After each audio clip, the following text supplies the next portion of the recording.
Wesley, Huh? you want to talk about DC? Yeah, sure, why not? Now, this might be two parts of a video. There's just stuff that we've seen and we've got from Yes.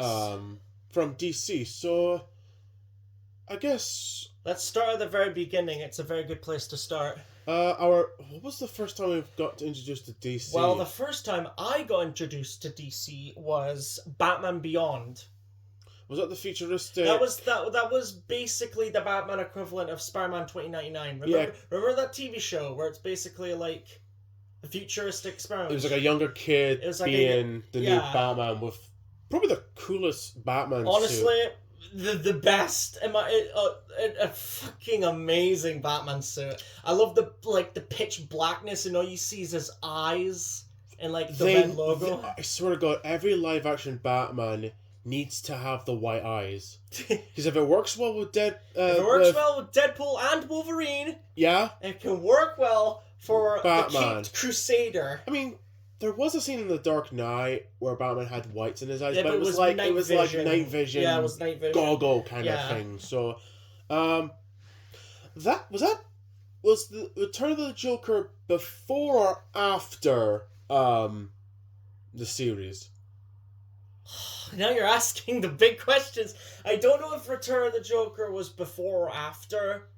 I think it was in Batman Beyond, telling you I think the basics of it. Yeah, the basics of it. I can't remember. That scene where Joker pretty much tortures Robin to the point that he turns Robin into Joker Jr. That is still haunting.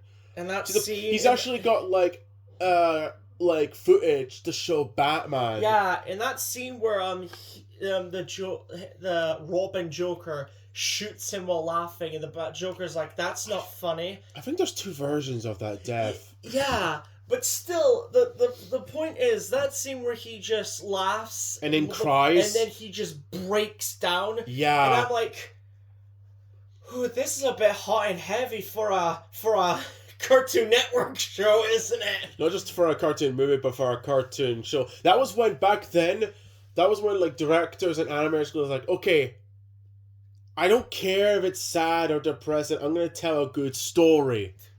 I don't care what the kids think, I'm going to tell a story. But that was not my first introduction to Batman. What was your first introduction? The Batman. Oh, the Batman. Not Batman the Animated Series. The Batman the Animated Show. I've only seen some episodes of the animated series, but the Batman was the one I saw a lot episodes.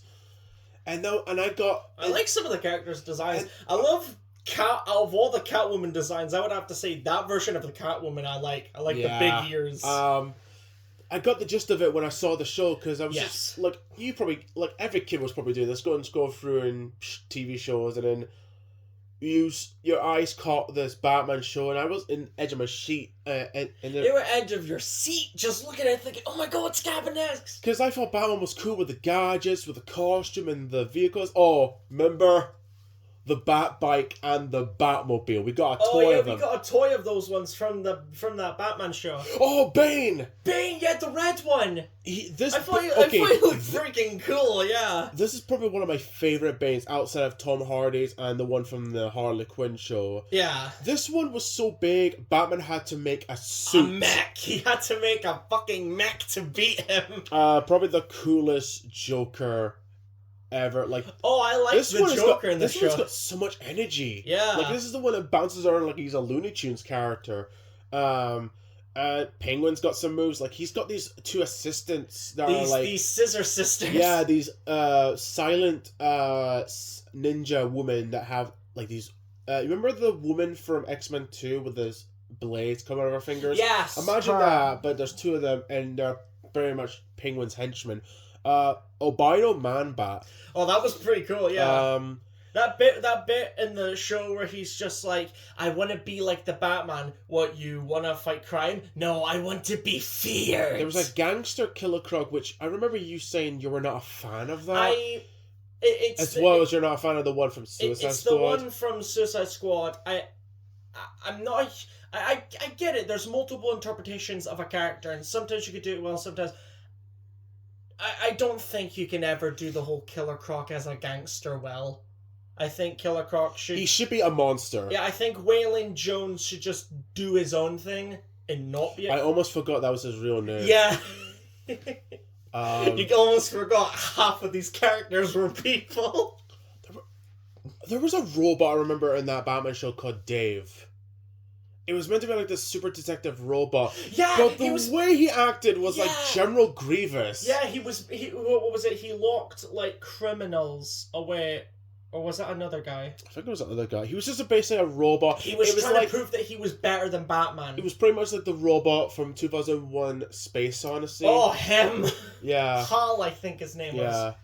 Correct us if we're wrong. We don't like being corrected. That was a really good show. It was a great show. Probably the first introduction of me with the Rogues Gallery of Batman. Like, Batman's got like so many Rogues Galleries, so popular, and same level with Spider-Man, with his Rogues Gallery. It took me. I actually looked it up.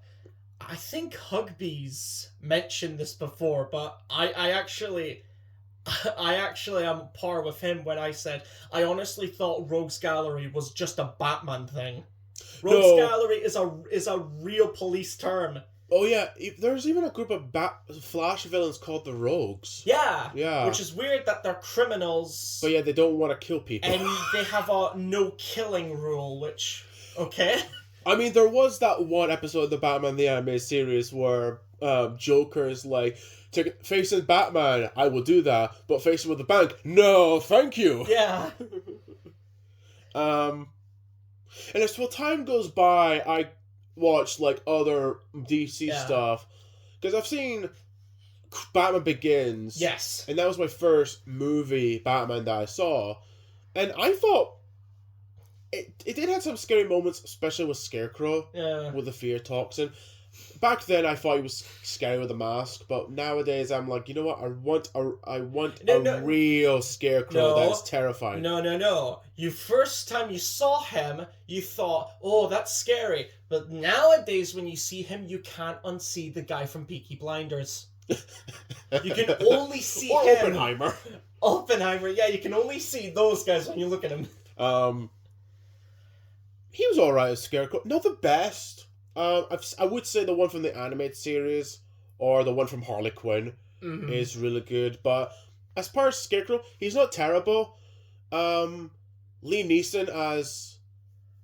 Okay, is it Ra's al Ghul or is it Ra's al Ghul? Because they keep on mentioning it's like the 80-80 or the King Ghidorah thing. Whenever you think how it should be pronounced is how it's pronounced. And yes, guys, I am a King Ghidorah pronouncer. I prefer Ghidorah. Okay. King Ghidorah. That'll be a different video. Yeah. But I thought Liam Neeson's Ra's al Ghul was pretty badass. Was that your first introduction to the movies? Batman Begins, and then later on it was like the Michael Keaton. And, I was about to say, I got introduced to the Michael Keaton ones. I thought their version of the Joker, that is the Joker. Even though Michael Keaton's Joker is pretty much Jack Nicholson playing himself. Yeah. Jack Nicholson as Jack Nicholson. But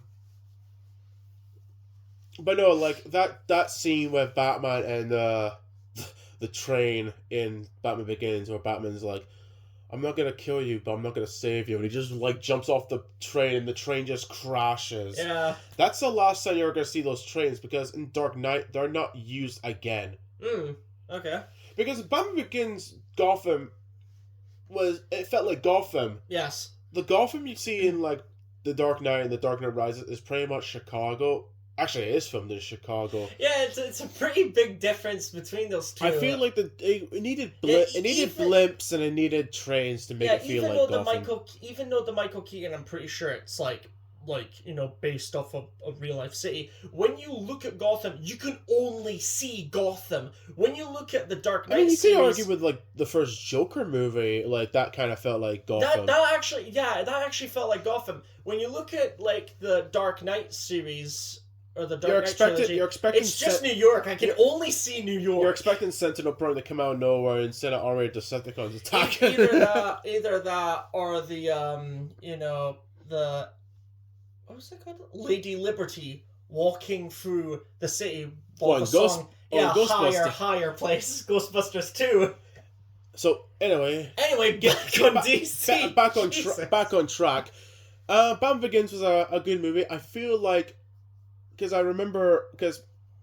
it was a good introduction. Because later on I found out that when George Clooney did Batman Forever, he thought he ruined the franchise, and he even said it in Grant Norton that he thought he ruined the Batman character. But then years later, Christian Bale came around.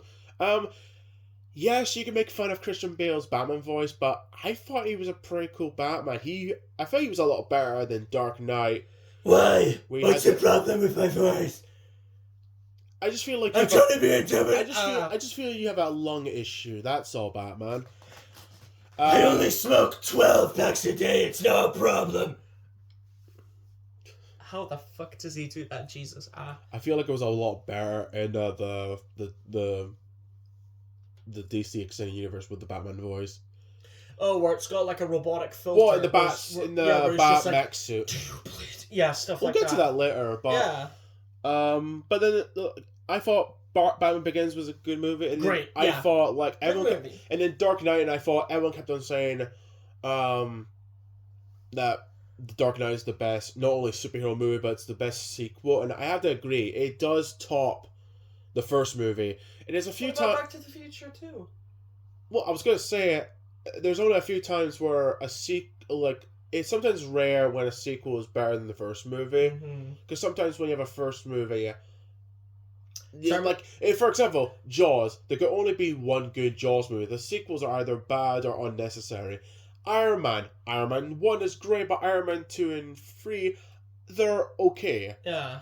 Dark Knight was one of the few sequels where it's actually better, and it does so much better than the first movie. That makes sense. You put Dark Knight like in the category of Toy Story and Terminator, when like the second movie is better than the first one.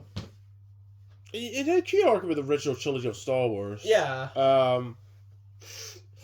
What would be the next one after that? Okay, I'm going to talk about a wee bit more of Dark Knight. Dark Knight had a lot of good moments. Like, there's that scene with...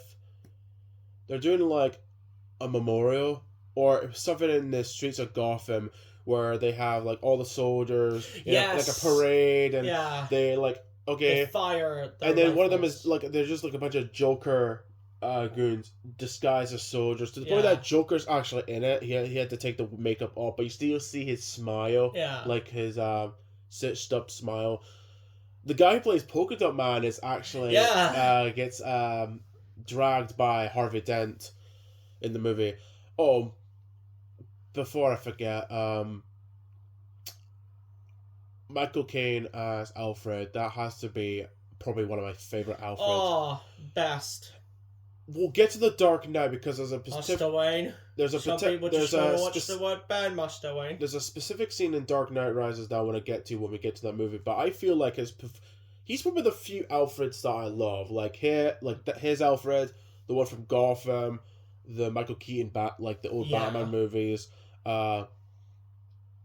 like Jeremy Irons Alfred in the Batman v Superman, and Andy Serkis' one from The Batman.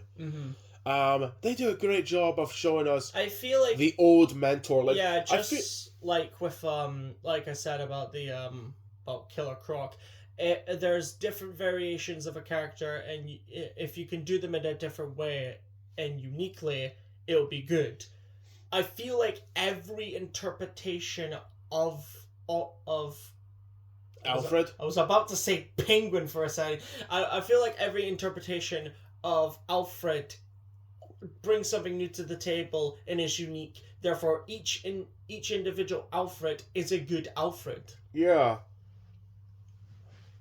It's similar with Uncle Ben with the Spider-Man, how both Alfred and Uncle Ben are meant to inspire the hero to do what's right for, not just to say but themselves as a character. Yeah.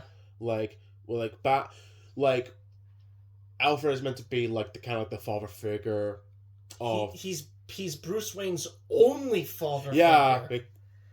it's the same with like Uncle Ben. Like we don't even know much about Spider-Man's parents, but Uncle Ben was pretty much like his actual father. Yeah. But we'll get to that when we get to the Marvel stuff and later videos. But no, I felt like the relationship between Alfred and Batman in all the things I've seen is very sweet. Yeah. I do love the connections between them, in not just The Dark Knight, but in all the other shows and movies. And in The Dark Knight Rises, there's a scene where Batman fakes his death by having a normal life, like what Alfred dreamt of. Yeah. Alfred has a moment where he feels like he failed the Wayne family by protecting Bruce Wayne, because his gravestone is right beside his mother and father. Mm-hmm. And then when Commissioner Gordon and this police officer and I think that's the two, when those two leave, he's crying. Like he does a great performance as Alfred. Dark Knight Rises, is I thought it was a good movie, but it's not as great as Dark Knight itself, because Dark Knight was such a great movie. Mm-hmm. Dark Knight Rises was a final conclusion of a trilogy that was good. Yes. But there is problems. Like there's a scene where Batman escapes this long pit. Yeah. And the next time you see him is in Gotham, and I was like, everyone's mother would say, how did he get from there to Gotham? I super ran. No. I have the ability now. No. That does not work, Batman. I have Hermes boots and I can run on air. Bat Hermes boots. Bat Hermes boots. So instead of feathers, it's going to be bat wings. It's bat wings. Instead of bird wings, it's bat wings. Yes, well, now you got it. And here I thought the Bat credit card was stupid. Wink, wink. Or shark repellent, or what were the thing he had in the Adam West show? Shark repellent is actually a real thing. Yeah. Apparently. But anyway, Dark Knight Rises was a really good movie, but I do admit there's some problems, like I said, with the whole Batman, how Bruce Wayne gets to Gotham. There's a pointless scene that involves a character at the end. It's like, you should use this cop that I mentioned, who's been like a fan of Batman, and he wants to help Commissioner Gordon, and he wants to help Batman. And at the end, he gets his bag back. I think it's a hospital or something. And this woman is like, oh, you should use your real name, Robin. And I'm like, you're doing this now when this is the final movie in the trilogy. You're doing this now. And that even leads to nowhere, because there's no Robin movie after. And then at the end, he gets to the Batcave and credits roll, and I'm like, it's a good movie, but what was the point of it? Don't worry about it. Just enjoy the movie. I remember there was a trailer when we went to see the final Harry Potter movie, and there was a small teaser. I didn't show much, but I did saw like little glimpses of like Bane and Batman, and it was the Dark Knight Rises trailer. And I will always remember that teaser being like hype. Like I was hype. And then more trailers came by, and the trailers made it so much fun than the movie. Yeah. Like waiting for the day when the movie came out in cinemas was like, I was excited for it, and when I saw the movie, it's a good movie, but I feel like the trailers did it better. Mm-hmm. And then I guess we could talk about the old movies. Do you remember what was that? Remember that little thing on the internet? It was meant to be like a puzzle, like an ARG. Cicada 3301. Cicada 3301. Remember? Yeah, okay, so what was it? Like, okay, so this was like back in 2007 before The Dark Knight was even announced. Yeah, they tried to do it, but with Batman. So basically at ARG, they wanted to make you feel like you're in the world of Gotham. Yes. And they give you this puzzle. So I think it was like this phone number that was on the sky. Yeah. And you dial it, and I think it was like you join the GCPD or you join Joker's crew. Yes. And then the more puzzles you solve, you get early access tease for the trailer for The Dark Knight. Yeah. So all that just to see the trailer. Yes. I mean, if I was there, if I was doing the puzzle, I was like, okay, if you win this, you can actually see Heath Ledger and Christian Bale isn't in person. Isn't, but no. Isn't that like doing all the traps from Saw 1, 2, and 3, and at the end of the gauntlet, it's just a video of that scene from it's like that. It's just a video of that scene from Evangelion where it's just the characters just clapping and saying, "Good job, well done, you did great, you did a good job," and it's just that's your only reward. Yeah. And you're like, what the fuck? But no, I remember hearing about that and I thought, that sounds like a lot of fun. I think Inside Mine talked about Inside Mine talked about it, yeah. Yeah.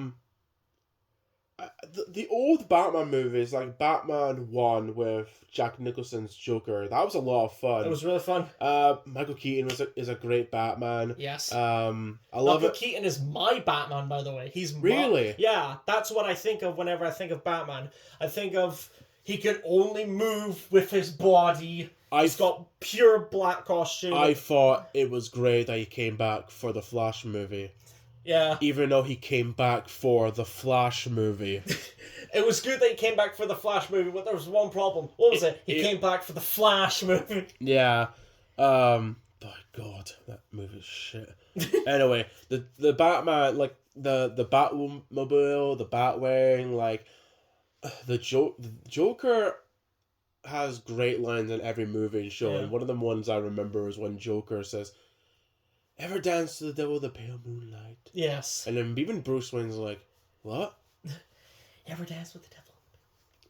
It reminded me of like a Jim Carrey performance in that bit, and even Jim Carrey plays a villain in Batman Forever.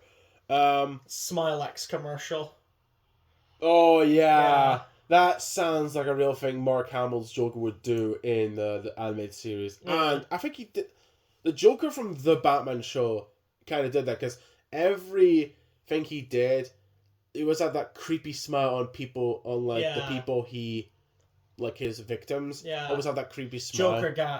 Joker gas, and they had like that creepy smile on their face. I think Batman got affected by it one time in this show. Like, Batman almost became Joker, and Joker dressed up as Batman. Batman became the Bat who laughs.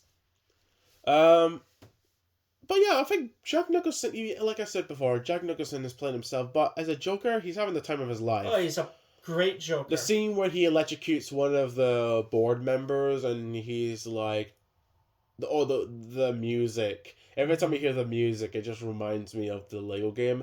But there's a bit where he comes out of, like, where did it get a load of me? Where did it go? But before that, he meets in someone's office, and the music is playing, like... Yeah, and he's just shooting the guy in different silly ways. Yeah. Yeah, because speaking of that kind of universe, that would go into the first Lego game, which, in my opinion, the first Lego Batman game and the Lego Star Wars Complete Saga are two of the greatest Lego games in the world. I agree. They're the best. So yeah, the Lego game was.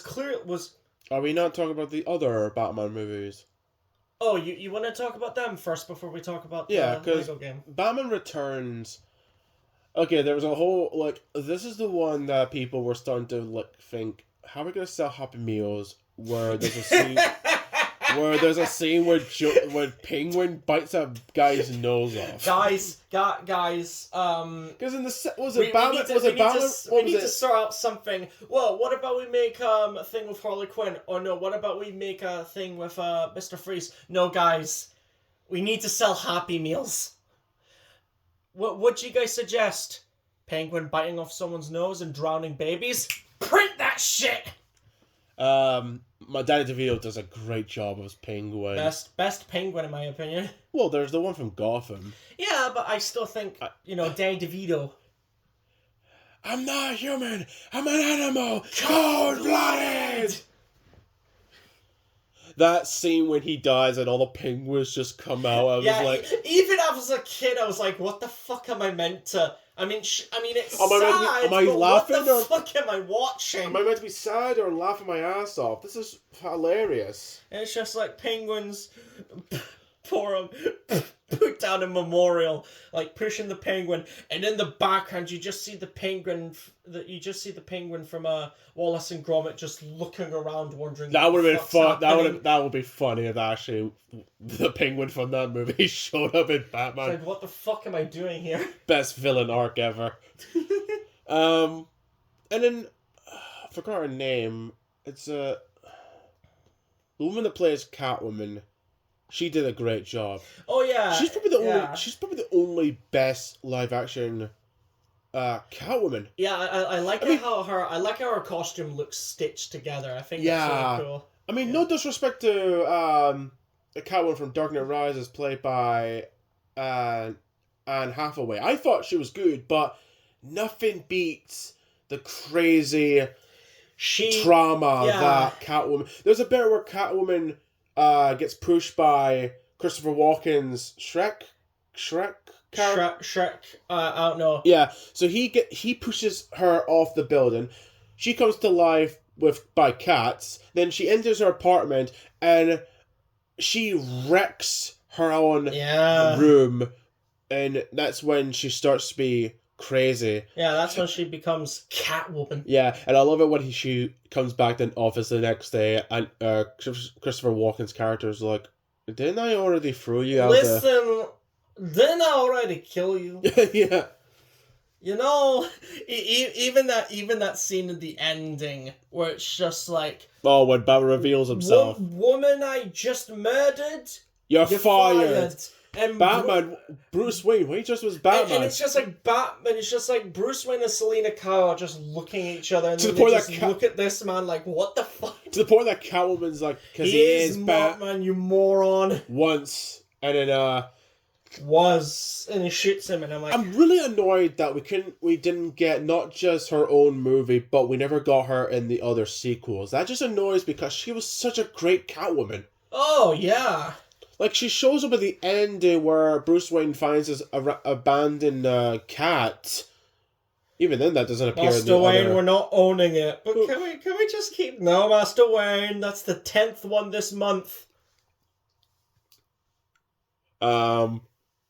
I love that out of nowhere random scene where she does like flips and kicks and she's going towards Penguin and Batman and her next line is meow.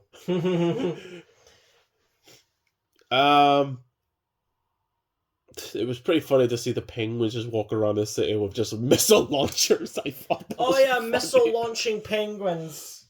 And it has Danny Elfman's doing the most dramatic music for these penguins and they're like tin, tin, tin, tin. And they're just walking around with their flippy floppies. It's just like tin, tin, tin, tin. And looking at the image, it's just like, oh fuck. It's one of those movies, isn't it? Which, by the way, I am not complaining because as a man who absolutely adores the golden age of comics, I absolutely love a silly plot or a goofy costume. But wait till you get to Batman Forever where it gets so much silly. Fuck!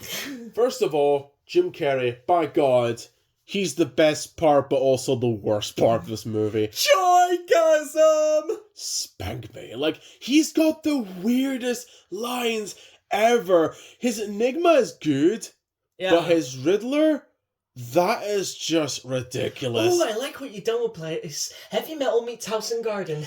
It's so you, but it's so you. Yeah. Does that one feel like a fried egg?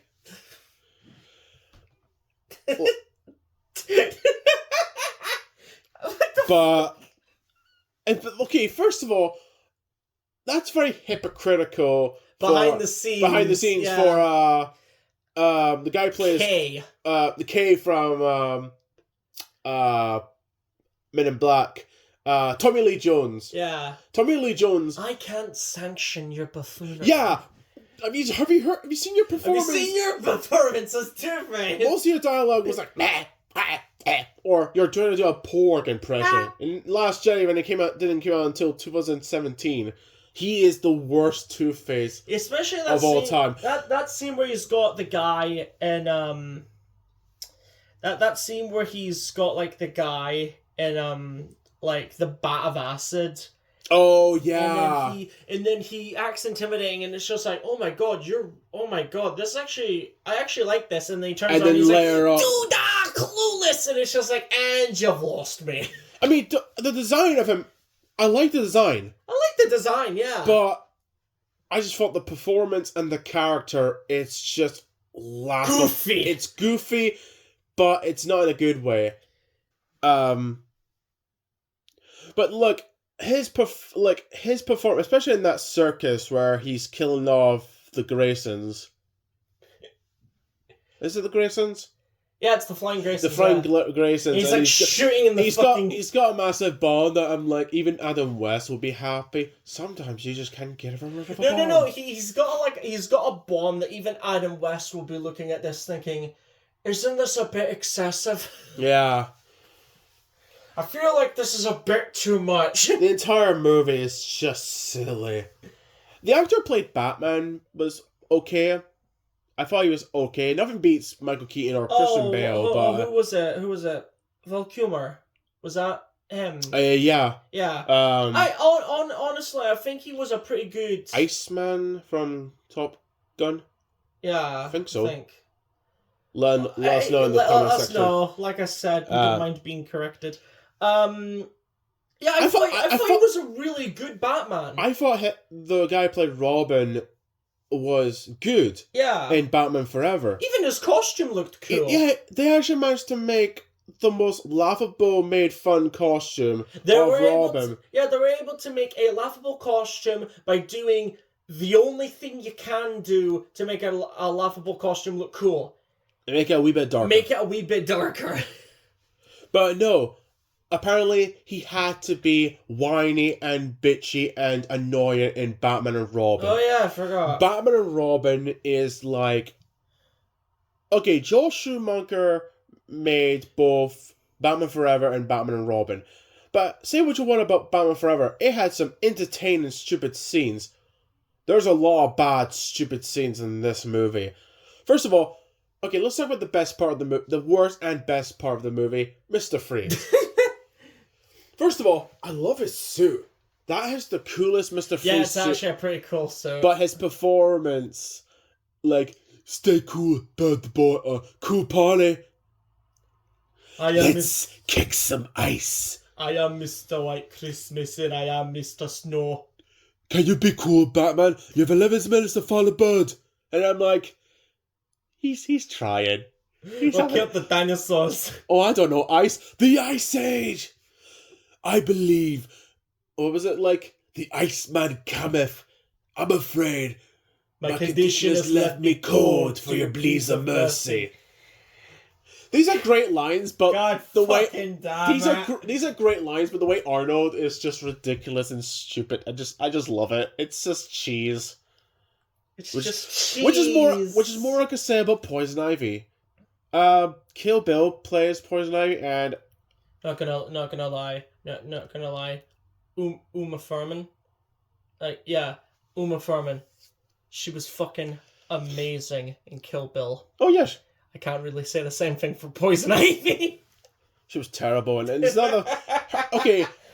Even her plant puns are not that funny. She's dull and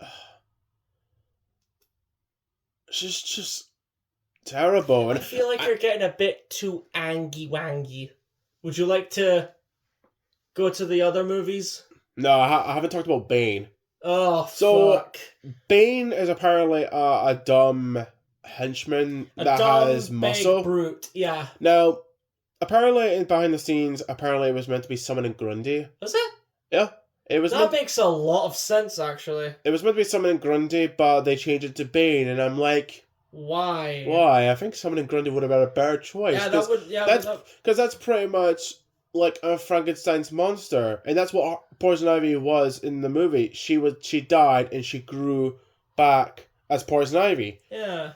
Like, you could have done that. You could have had, like, a dead person come to life, and it would be summoning Grundy, and you can make it born on a Monday.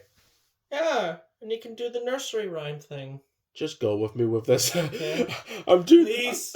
Please, guys, be nice to us. But no, like, Batman, the the Michael Keaton Batman movies were good. Great, but then they went Fall Grace. Fallen from Grace. Yeah, they went from there with the newer the other movies. Grace. And then you had the Dark Knight movies, which we talked about. Like a flying Grayson. That was a bit too far. Don't worry. They die for our sins. I'm gonna hit my head against the door when this video is over. Anyway, what would be the next movie, or? We can talk about the Lego games. Yes. The first Lego game. Like you said, masterpiece. Yes. The Adventures of Bruce and Robert Season 1. Shoutouts to Isaiah. Yeah. That was a lot of fun. It was really fun. Playing both Batman and Robin and also the villains. I thought like the playing as the villains was the most unique bit of the thing. Because you get to see the story that never from happens their perspective. that never happens in the other games. Yeah. Like, you don't play villains with like the Lego Marvel bit. Sure, there's free play mode, but come on. That's in every game. Yeah. It's the same level. I'm not talking about playing the level as the villains. I'm talking about playing the villain levels. You know what I mean? Playing like Clayface, Joker, Riddler, Mr. Freeze, Poison Ivy, both the Xbox 360 version and the DS version. Oh, I feel like the Xbox version was done dirty because I have played the Xbox version, but I've played more of the DS version up to the point that I've actually 100% completed it. You get... I remember you get Huntress. You get Huntress. Yeah. You also get Firefly. You also get Firefly, and you also get Victor Zsasz. Black Mask. And yes, you get Man-Bat, yes, you get Killer Moth in both versions, but in the DS, you get the Killer Moth that appeared in Teen Titans. Oh, the animal one. The moth one. Yeah. Yeah. But yeah, every mission was a lot of fun. Like, fighting the bosses. Like, I feel like the missions were inspired by not only the animated series, but also the movies. Like, yes. Because Riddler's team has both Riddler... Two-Face. Has Riddler and Two-Face, like in Batman Forever. And it had Poison Ivy and Mr. Freeze, like in Batman and Robin. Yeah. So there was. And then you have like, but in Penguin's team, you have Penguin and Catwoman, just like Batman Returns. Yes. And then Joker and Harley Quinn. Obviously, you can have that in every comic book and every show adaptation of Harley Quinn and Joker. And it's just the missions and the boss fights and the vehicle missions were just so unique. Your favorite character, Killer Moth. Killer Moth and Man-Bat are my favorite characters in the Batman roster. The whole villain list, my favorite is Man-Bat, because I think bats are freaking adorable and pretty cool, because, they're mammals that can fly. That's pretty kick-ass, and they also look freaking cool. Not only that, but I also love Killer Moth. Because the Moth version, or the one which is like purple and green? Purple and green. Yeah, I like the purple and green one, mostly because, like I said, I love a goofy costume. Yeah. I mean, I do like the dark. I do like the dark and the more realistic versions of superhero stuff. I do like that. But you're a sucker when it comes to just embracing how silly it can be. But in my opinion, nothing beats a good old wearing a ridiculously bright costume to save the day. Yeah, to save the day. Bit like Robin. Yeah. Robert. Yeah. So yeah, playing the villains and playing the heroes and like just discover Arkham and also the Batcave was a lot of fun. Yeah. And then when you get to like Lego Batman 2, but before we get into Lego Batman 2, I want to say something.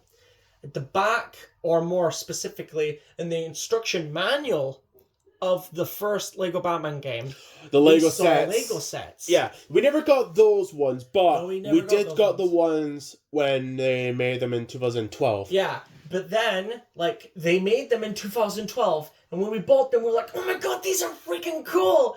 Because, oh my god, after looking at the game, I always want to have sets of Lego Batman. Yeah. And there they are. We finally get them. We'll talk about sets just Yeah. We'll talk about. We'll get to that when we get to that. We'll get to the sets when we're done with the games. But yeah, and then we saw a trailer for Lego Batman 2. Yeah, that was the beginning of when Lego was gonna start having speaking lines. Yes. Now that surprised me because I'm always used to the grunts and the mumbles and like.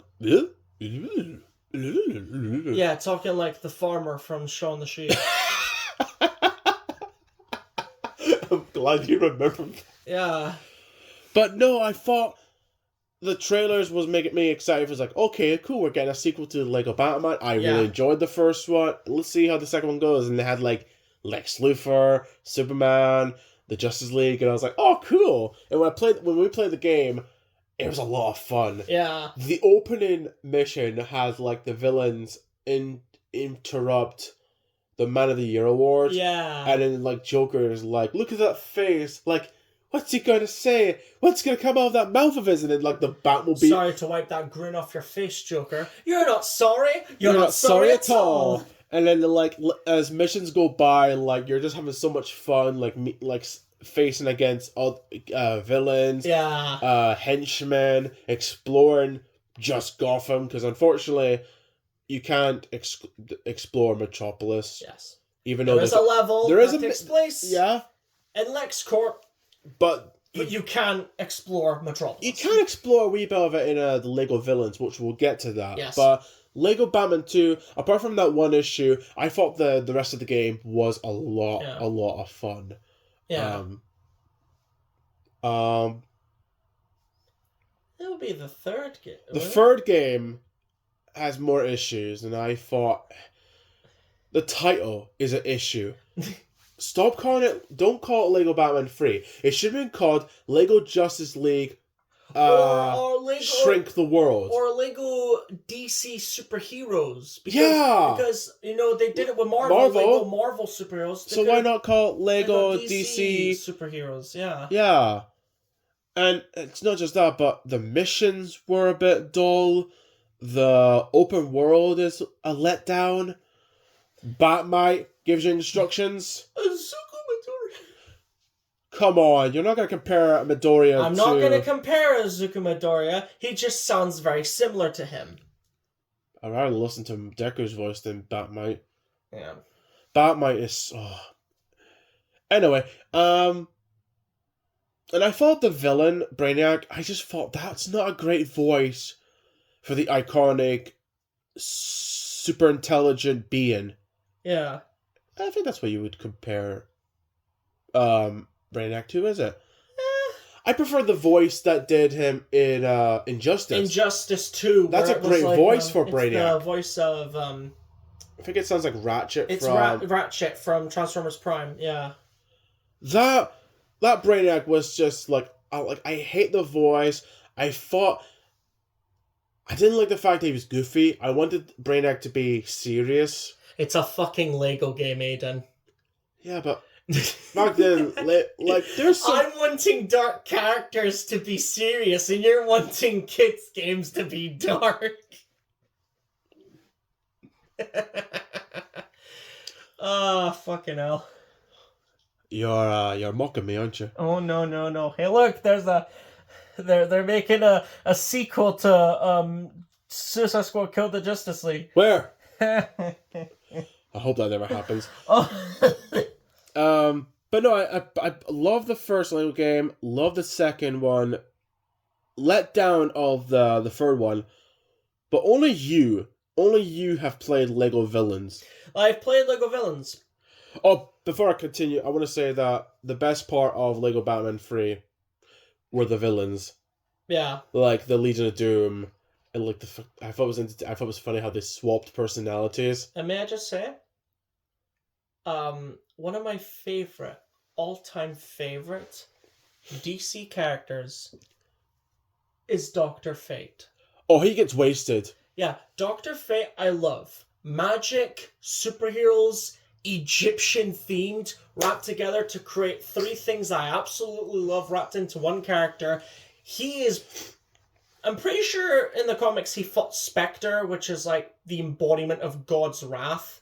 To the point that Dr. Fate is in Injustice 2, and he's in Black Adam. Yeah, he's a godly sorcerer, and if you're telling me that one fucking guy with a skin condition that makes him look like a crocodile is able to fucking eat him, I call bullshit. I don't care if it's a game meant for kids. As Angry Joe would say, you done fucked it up. But no, you played Lego Villain. Yeah. You played Lego Villains. I have played Lego Villains. And I've showed you customs that you've put onto your YouTube channel. Yeah, yes. And I'm very impressed of how well they actually turned out. Yeah, me too. But I've seen you play it from time to time, and what I've seen seems like it's a fun game. It is a fun game. Because you're playing as the villains to the point that you're customizing a villain as the main character. And you have to fight off these phonies called the Crime Syndicate. They're not phonies. They're I think they're They're a Justice League from an Ultra. Yeah, I think universe. It's from Earth 3. Yeah, but they're called the Crime Syndicate, which consists of Johnny Quick, Owlman, Power Superwoman, Grid, Deathstorm, who's the Atomica, I think, and Ultraman.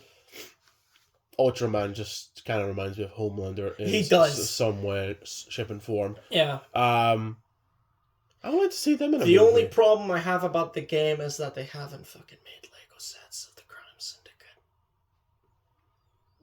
Yeah, especially when DC only knows we are only allowed to make Lego sets of Batman. Why? Yeah. Shut up, that's why. Yeah. If someone who love to see a Crime Syndicate Lego set. I don't care if you had to make Johnny Quick look like the one from the animated series, but he's got orangey fire hair and a yellow suit and a black logo. I don't care what you do, just make a goddamn Lego set. Oh yeah, I forgot Sea King. Yeah, Sea King is a Crime Syndicate character. Mm-hmm. Aquaman with a hook. Yep. Pretty much. So what happens when Aquaman gets defeated by Black Manta? That's what happens. No, we get hunted down by loan sharks. They're actual. No. That's what happens when Aquaman's fighting against Black Manta, and Black Manta cuts his arm and then says, Arthur, I am your father. Search your feelings. You know to be true in the bottom of the deep blue sea. Okay. What else do you want to talk about? Teen Titans! Oh, not Teen Titans Go! No, because that is a stupid betrayal of what they made the original series good, and it's a stupid reboot that should never existed. Calm down. Okay. But yeah, the original Teen Titans show was iconic and it was so good that I love the characters. Like, I love Robin, Cyborg, Starfire, Beast Boy, Raven. Like, there were so many characters, and it's not just the heroes, but the villains. Okay, Slade. This is probably one of my favorite versions of Slade / Deathstroke I've ever seen in anything. The leader, what was his name? It looked like a Brain. The Brain. Looks like a Dalek. Yes. Yeah. Something like Davros would wear or something. Yeah. Mamba, which is a gorilla henchman of the Brain. Jinx was a character that did like just bad luck to her opponents. The point, she was part of the high five, which contained of like Gizmo, Mammoth, and I forgot the other member names. There's like a guy with an eye, a guy who can duplicate, and a guy who controls shadows, I think. Yeah. And then Jinx had a thing for Kid Flash had a thing for her. Yeah. To the point that she becomes a good guy and help the Teen Titans rescue other heroes. Yeah. I thought that was a great... In the episode where they like trap the characters, and then the characters who weren't get trapped, they had to like... Unfreeze them. They had to like go to the headquarters of the Brotherhood of Evil, and they had to like freeze them. I mean, unfreeze them. Yeah. There was two speedsters. One was negative and one was like positive. It was like Spanish. They were like Spanish. They were like small Spanish speedsters. Yeah. Sounds like a sitcom show. Small Spanish speedsters. I don't know what they were called, but I actually like them.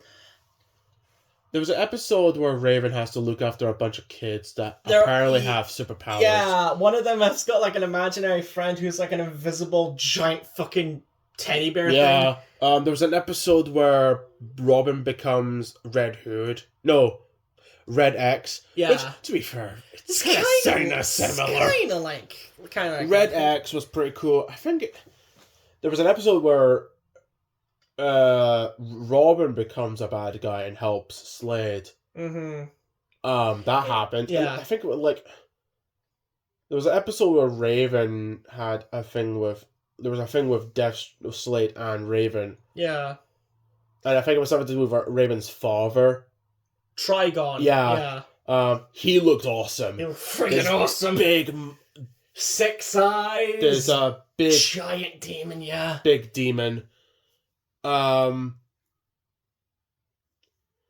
was an episode like Starfire's pets. It's like a larva. It's like a larva thing. There was an Starfire's sister, Blackfire. Yeah. She was pretty cool. Terra, yeah, her. Terra was a backstabber that betrayed the Teen Titans to be with Slade. Like, that broke Beast Boy's heart. Yeah. There's a lot of great episodes of that show. Yeah. More to count. And a lot of heroes that I fought. And then we've played the Injustice games. Yes. Like, they're a lot of fun. Like, yes. Injustice 1 was a lot of fun. I love the design of the characters. Like, yeah. I've actually got the comic. I've actually got the Injustice comic. Oh yeah, you do. Yeah. I love the design of like characters like Lex Luthor, Joker, Bane, Wonder Woman, Aquaman, Green Arrow, and that was a lot of fun. Like, just pretty much hoping to God that you would play Superman to defeat the evil Superman. Yeah. Oh, that scene when he pretty much kills Shazam. Yeah, that scene where he murders a 10-year-old fucking child. Yeah, he pretty much murders a kid. Like, because Shazam disagreed with his actions. Because his gimmick was not only killing criminals, which but like keeping the innocent, keep them in check so they don't like double cross us, and then it's just like, oh, we need to keep them in check, and he's just like, wait, no, there has to be like boundaries. Lois would never want you to do this. Yeah, and then he grabs him and he freezes his mouth and lasers his face. Which, by the way, this entire regime Civil War thing would never have happened if Joker did not give Superman the fear toxin. It wouldn't have happened if Joker did not do what he did to Superman, because Superman gets fear toxin and he thinks he's fighting Doomsday, but in reality, he ends up killing a pregnant Lois. Yes. In that interrogation scene where he just enters the room, just grabs Joker by the throat, and then Joker has the audacity to say this. Maybe you, like... Would you think you ever love again? Maybe you won't kill your next family. And that's why I like you, Superman. You're much more gullible than Batman. So big, so dumb. And it's just like, the difference between Batman and Superman is, if you piss off Batman, he'll punch you in the face. If you piss off Superman, you get lasered. He'll punch you through the face. Or the gut. And that you showed me that in the comic, and that's a brutal image. Yeah, that scene where he's just there, he's dangling his body over his fist. Even though I had fun with the first Injustice, Lego Injustice 2 was a lot better. Yes. That's where I got introduced to Dr. Fate, and then he became one of my favorite characters. There was more characters to love, like I love Supergirl, Dr. Fate, Atrocitus looked badass. I want to see him in a movie. Yeah. Yeah, I really wanted to see him in a movie. Atrocitus freaking nice. You had like characters like Deadshot, Reverse Flash, which was pretty much like ultimate skin of the Flash. Yeah. Like every character's got ultimate skin, and you just like pretty much the more you fight, you just collect them, or you can just buy them with crystals that you get, or you can get them with the mother boxes. But it was a lot of fun. Speaking of mother boxes, when I bought Injustice 2, I bought it with a little DLC pack. A DLC pack that allowed me to unlock Darkseid. Oh, you love... I absolutely freaking love Darkseid. Yeah. I especially love his, what was it, Omega Beams. Yeah, I think the only laser that can actually go to different directions. Yeah, it like bends and shit. I thought that was freaking awesome.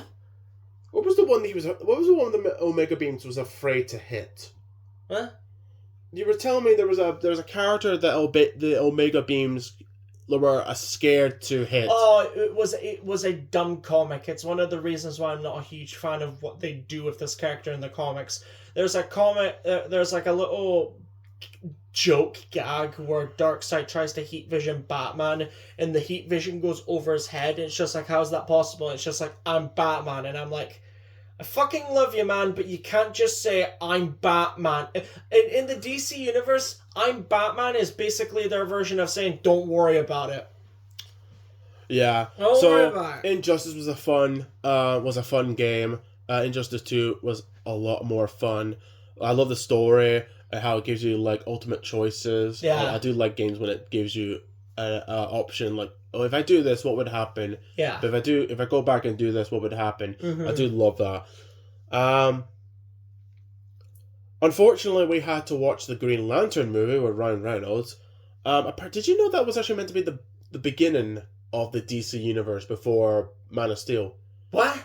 Yeah, apparently, Green Lantern with Ryan Reynolds was meant to be the beginning of the DC extended universe, because it was meant to be like how Iron Man was the first of MCU. Mm-hmm.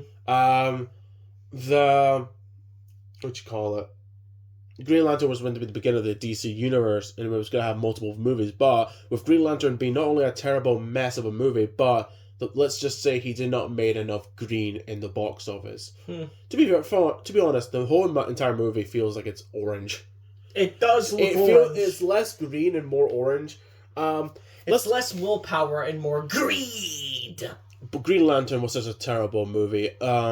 Green Lantern, I mean, Ryan Reynolds was not a good choice. I think you could have picked a better actor to play Hal Jordan, or get a better Green Lantern. Like, I wish it was Jon Stewart. Yeah, that would have been a better choice.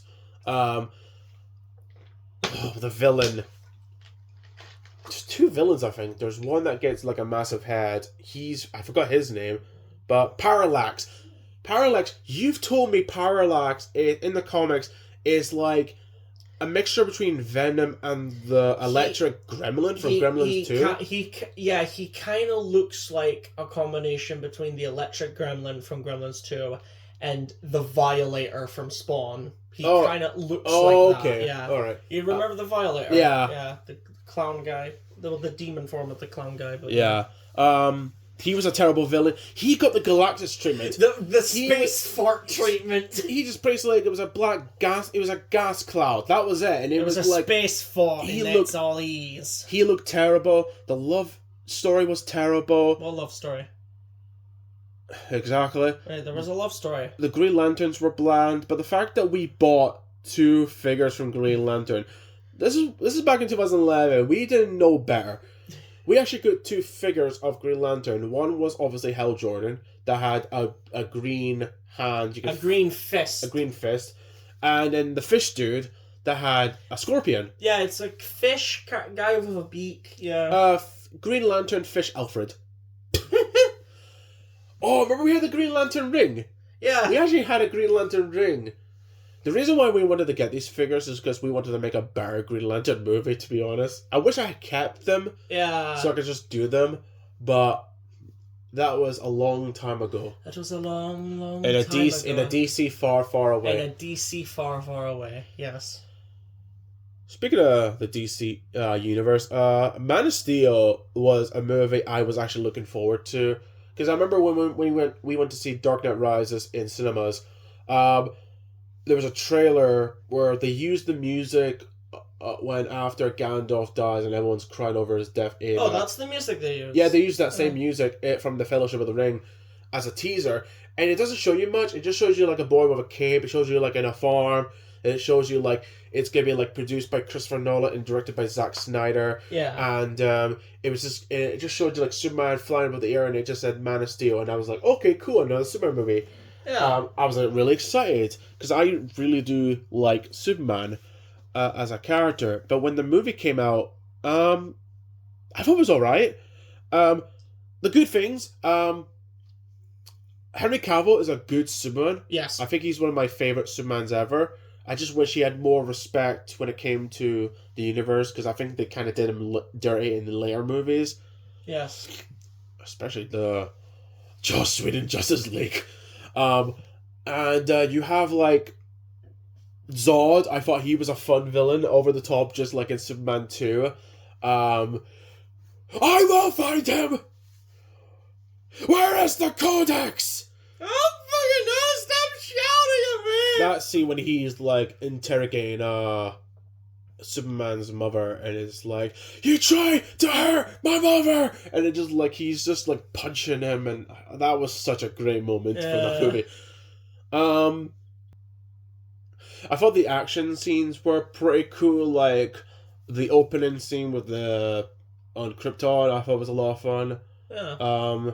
Not what I expected Krypton to look like, but yeah. I was always used to like the icy kind of Crystal Palace kind of. Oh yeah, the Fortress of Solitude, that kind of stuff. Yeah. Because I mostly grew up with the Superman movies, which I probably have to talk about those after we talk about Man of Steel. Yeah. But no, like the action scenes were pretty cool, even though the product placements were like really bad. There's a scene in probably the middle of the movie where Superman fights against two Kryptonians, and it goes everywhere. Like it goes to IHOP, and it goes to 7-Eleven, and then he throws a vehicle that has a product placement, and I'm like, oh my god. Are you saying? Wait, no. Honestly, guys, are you trying to look me in the eyes and tell me that you, after seeing one alien with godly powers beat the shit out of another alien with godly powers, you didn't want to go to the International House of Pancakes? Oh yeah, because I want to go to the place that was just attacked by 3 Kryptons. Oh, and if we do get food poisoning from the Grinch pancakes, let's go to the hospital that's being attacked by the Joker. Grinch pancakes? Yeah, there was a Grinch pancakes when the Benedict Cumberbatch Grinch came out. And if we are feeling bad and we want to go to a football game, let's go to the football game that's being attacked by Bane. DC!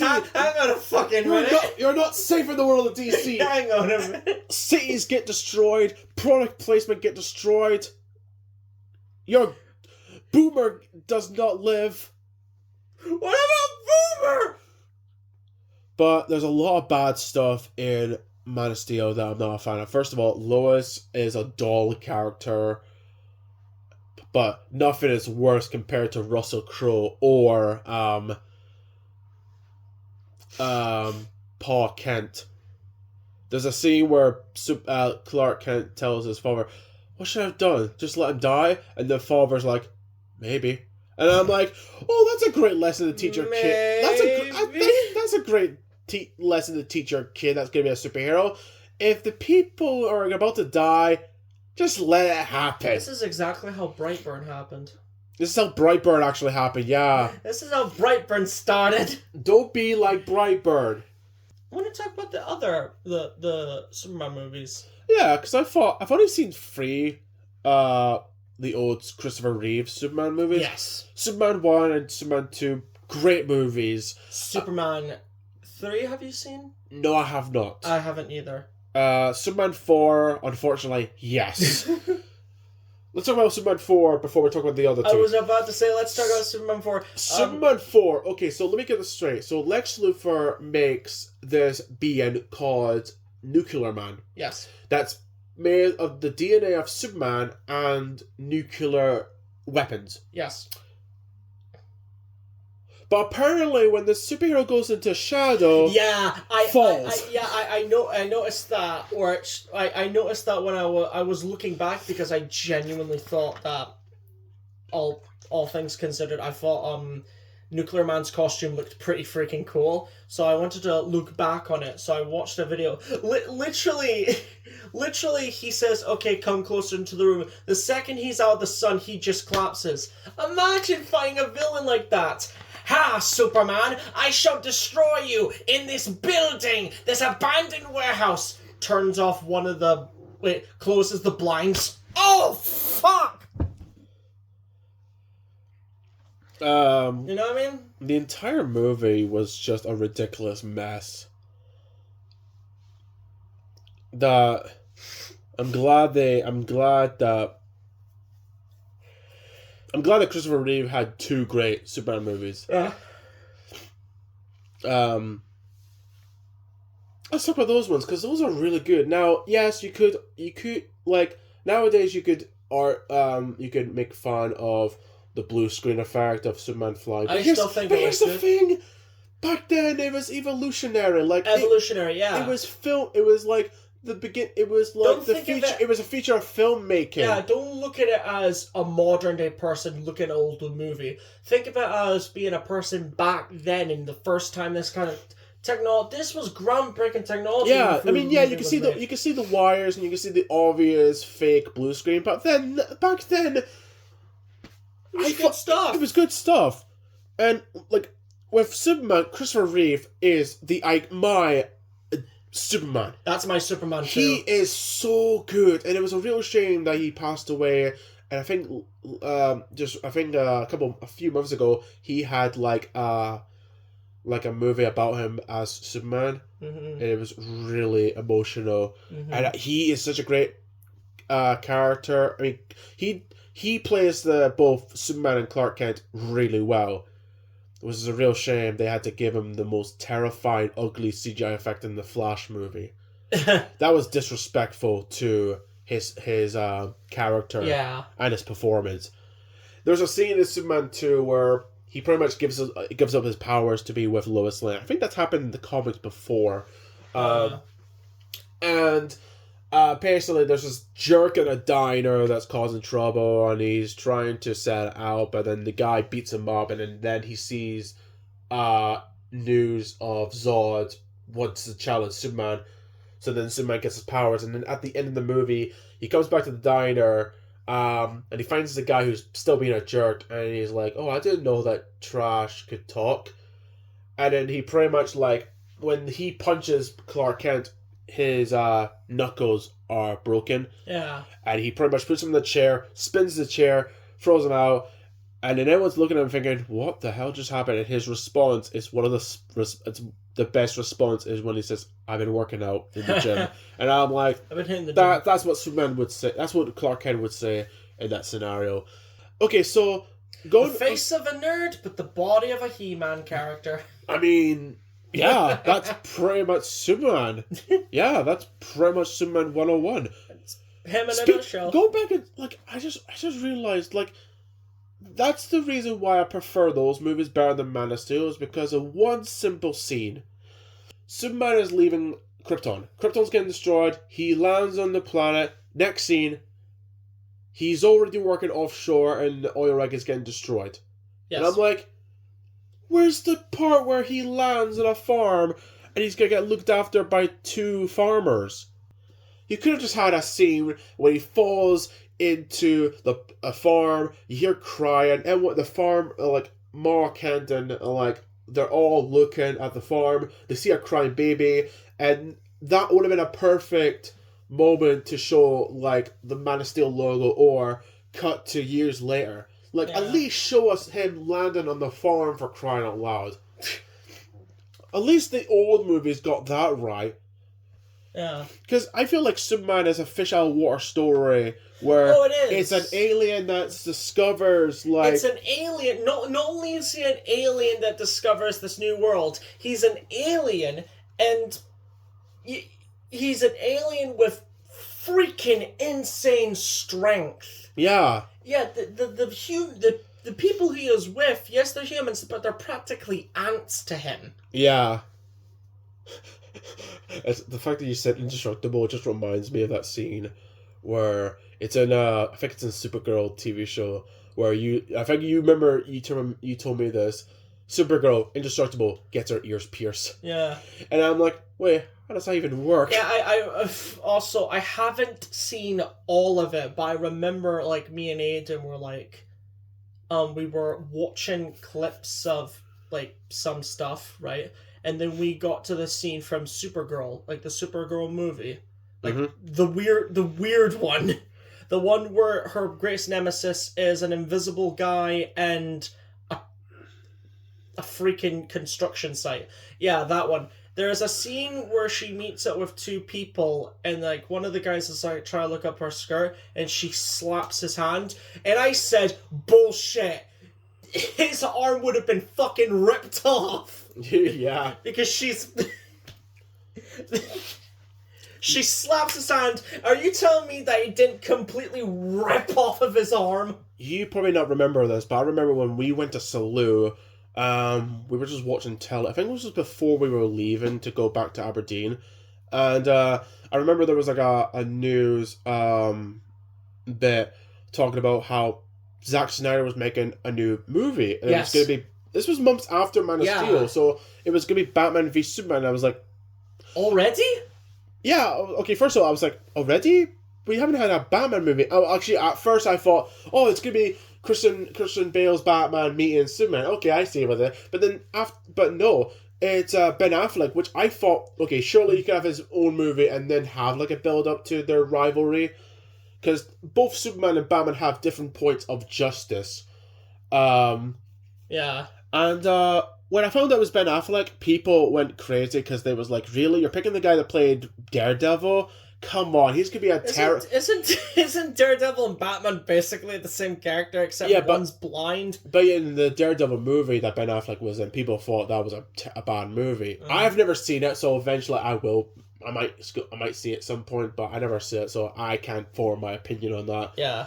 But I feel like this is the same problem with Heath Ledger's Joker, where people did not like the idea at first of an Australian actor, Heath Ledger. Yeah, Wait, what? Heath Ledger's Australian. Heath Ledger's Australian? Yeah. So you have an Australian actor... I did not know that. ...playing the Crown Prince of Crime. And just like with Daniel Craig's James Bond, people did not like the idea. People thought this movie's going to be ruined. He's going to be the main reason why this movie is going to be ruined. Heath Ledger would never be a good Joker. Similar to like how Daniel Craig would never be a good Bond. But when Dark Knight came out, people thought... Heath Ledger's performance not only was it good, but it was terrifying. Yes. With like the iconic quotes and the iconic lines and the scenes that he was in is what makes The Dark Knight the best sequel. And it's the same with Daniel Craig. I want to know how I got these scars. I made a deal with the mouse. No. And then you have like Daniel Craig. People thought he was never gonna be a good Bond. He's not good looking. He's not English. Apparently that was one of the reasons. He's not good looking. Yeah, apparently people thought he was not good looking, and apparently people did not like the fact that they were gonna make Bond darker. But when Casino Royale came out, people were proven wrong. The thing is, and I've done this before with Robert Pattinson's Batman. I feel like don't judge it at first by an image or an announcement. Yeah. Judge it when the movie or a show is coming out. I felt the same way when Robert Pattinson's Batman came out. Everyone said like... I was one of those people because From Vampire to the Caped Crusader, I wasn't one of those people that are like, oh, they're getting Edward Cullen to do this. I actually looked at the trailer and thought... Shut up and take my money. That was me. That was me when I saw the trailer for the Batman. But we'll talk about Batman when we talk about Batman. But we're talking about Batman v Superman. Yeah. So when Ben Affleck was announced as Batman, I was like, okay, maybe let's see what he has to bring to the table. And when I saw the suit, I was like, it's a pretty cool suit. I like the suit, and the Batmobile looked pretty cool. Like that's probably one of my few favorite Batmobiles. Like I love the Tumbler. I love the Batmobile from I love the Batmobiles from the old movies, like with like Batman, Batman Returns, Batman Forever, Even the one from the Batman, which is pretty much like just a muscle car. Yeah. Actually, the Batmobile from Batman, like, what was it called? Because it's got a date. Hold on a minute. I'm just trying to remember what it's called. Whilst I'm So anyway, when some elevator music. When Batman v Superman was coming out, the trailers looked great. Yeah. But not only were they great, there was a problem. Yes. They showed Jesse Eisenberg. Not just Jesse Eisenberg's Lex Luthor, but they showed too much to the trailer, to the point that Wonder Woman's in it, like Doomsday. Yeah, they showed a little bit too much. They showed a lot. Yeah. And I was kind of worried, like, we were going to see the entire movie in, well, the 1989 Batman. That's the one I'm talking about from the Batmobile. That's one of my favorites. Oh, yeah. That's a really good Batmobile from that movie. Yeah. That's the one with Jack Nicholson's Joker and Michael Keaton's Batman. So anyway, with Batman v Superman, when we saw the movie, I was disappointed. Now, the good stuff, the cinematography is great, yes. The music is great. Yes. Batman, Wonder Woman, and... Say what you want. Say. I'm sorry that I'm interrupting you, but in my opinion, one of my things that I love. Say what you want to about Jesse Eisenberg, but his theme. Okay, yeah, give him. Yeah, okay. That is a good theme. I give him that. Yes. But the music's great. The action's pretty cool. Like Wonder Woman's great. Like, with a badass intro music. Batman, I thought Ben Affleck did a good job as Batman in that movie, and that's the only time he plays a great Batman in that movie. Because with the the Joss Whedon Justice League, and even with the Flash, with the awkward cameo of Batman, having that awkward moment with Wonder Woman's A Lasso of Truth, I was like, what the hell am I watching?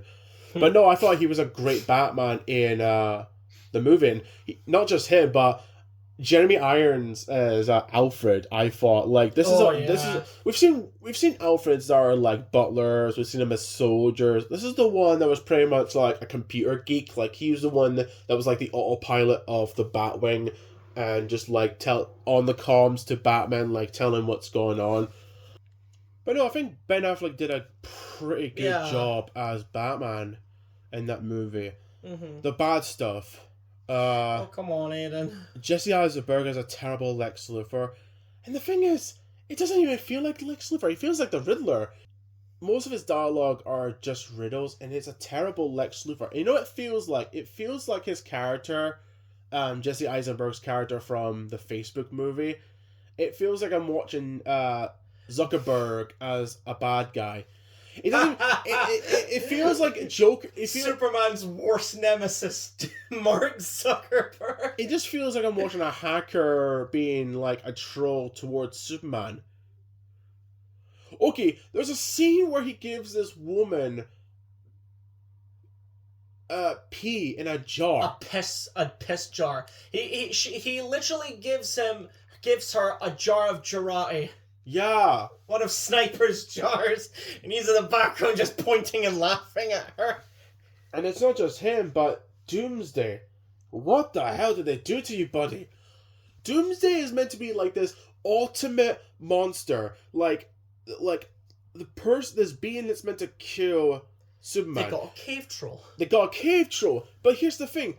This is the wrong movie to do it. Yes.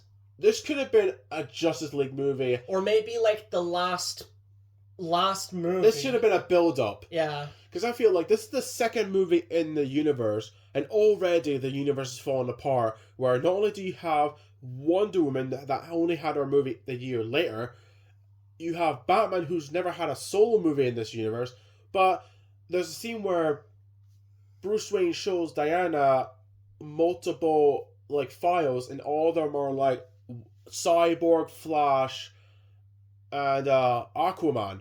Yeah. And I'm like, this you could have built this up. This is what the MCU did better. Build up their movies, build up their characters to be in future movies. I feel like the DC did this because they were trying to catch up with Marvel. Yeah, which is not fair because both the comics and the movies and shows, they're great in their own thing. They don't have to copy each other.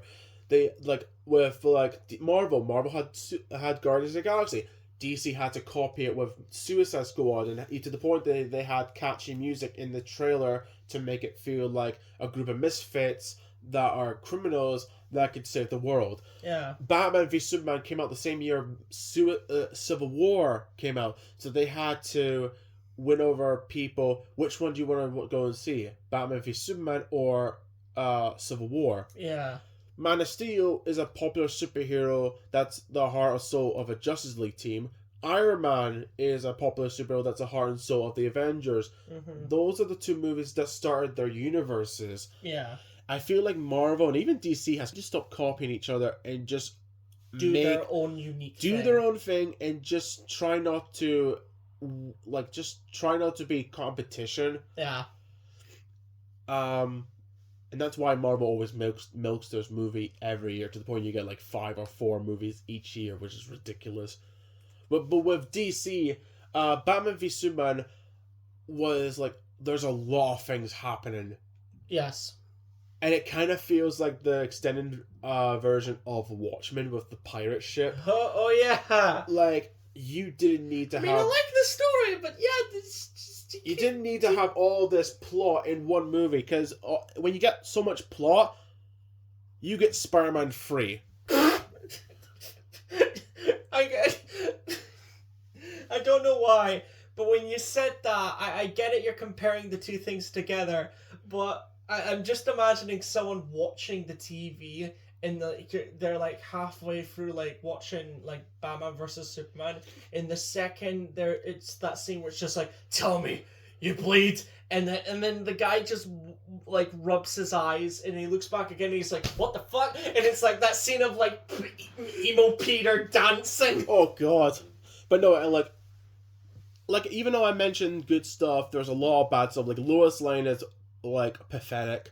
I feel like Henry Cavill Superman was kind of dull in that movie. Okay. Yeah, he was great in his first movie, but that movie was the start of him being dull, and I thought he was a good actor to play Superman. Yeah. But no, Jesse Eisenberg's Lex Luthor is terrible. Doomsday was just done dirty. Yeah, it was just a disappointing movie. And then you have Suicide Squad. Once again, the trailers were great. The trailers had the awesome well done music to fit in the humor. But when the movie came out, it was a mess. Yeah. The good stuff. The song choices are really catchy. Sometimes the cinematography can be good. The characters of Harley Quinn, Deadshot, Diablo, and Waller are good. Captain Boomerang's alright, but the characters that were bad. I guess we're just a Suicide Squad. Slipknot, well, he was wasted, but the thing is, he was only there just to test out the bombs. Yeah, so he had a purpose, even though it was a short purpose. Killer Croc. Different movie, Ethan. Different Suicide Squad. So let me get this straight. So Killer Croc is a scaly gangster who belongs in a Bad Boys movie. Yes. But here's the thing. You make Enchantress's brother CGI. What? Enchantress, the villain. Yeah. You make her brother CGI. You make Diablo's fire form CGI. But you don't make Killer Croc CGI with a long tail and a bigger jaw. I mean, the second movie did that better with King Shark. We're not trying to say you should... We're not trying to say the movie should be covered with CGI. We're just saying make a better Killer Croc than what we actually got. My favorite line is when Harley Quinn's we all ugly, especially him. he's ugly. And he's like, not me, shorty, I'm beautiful.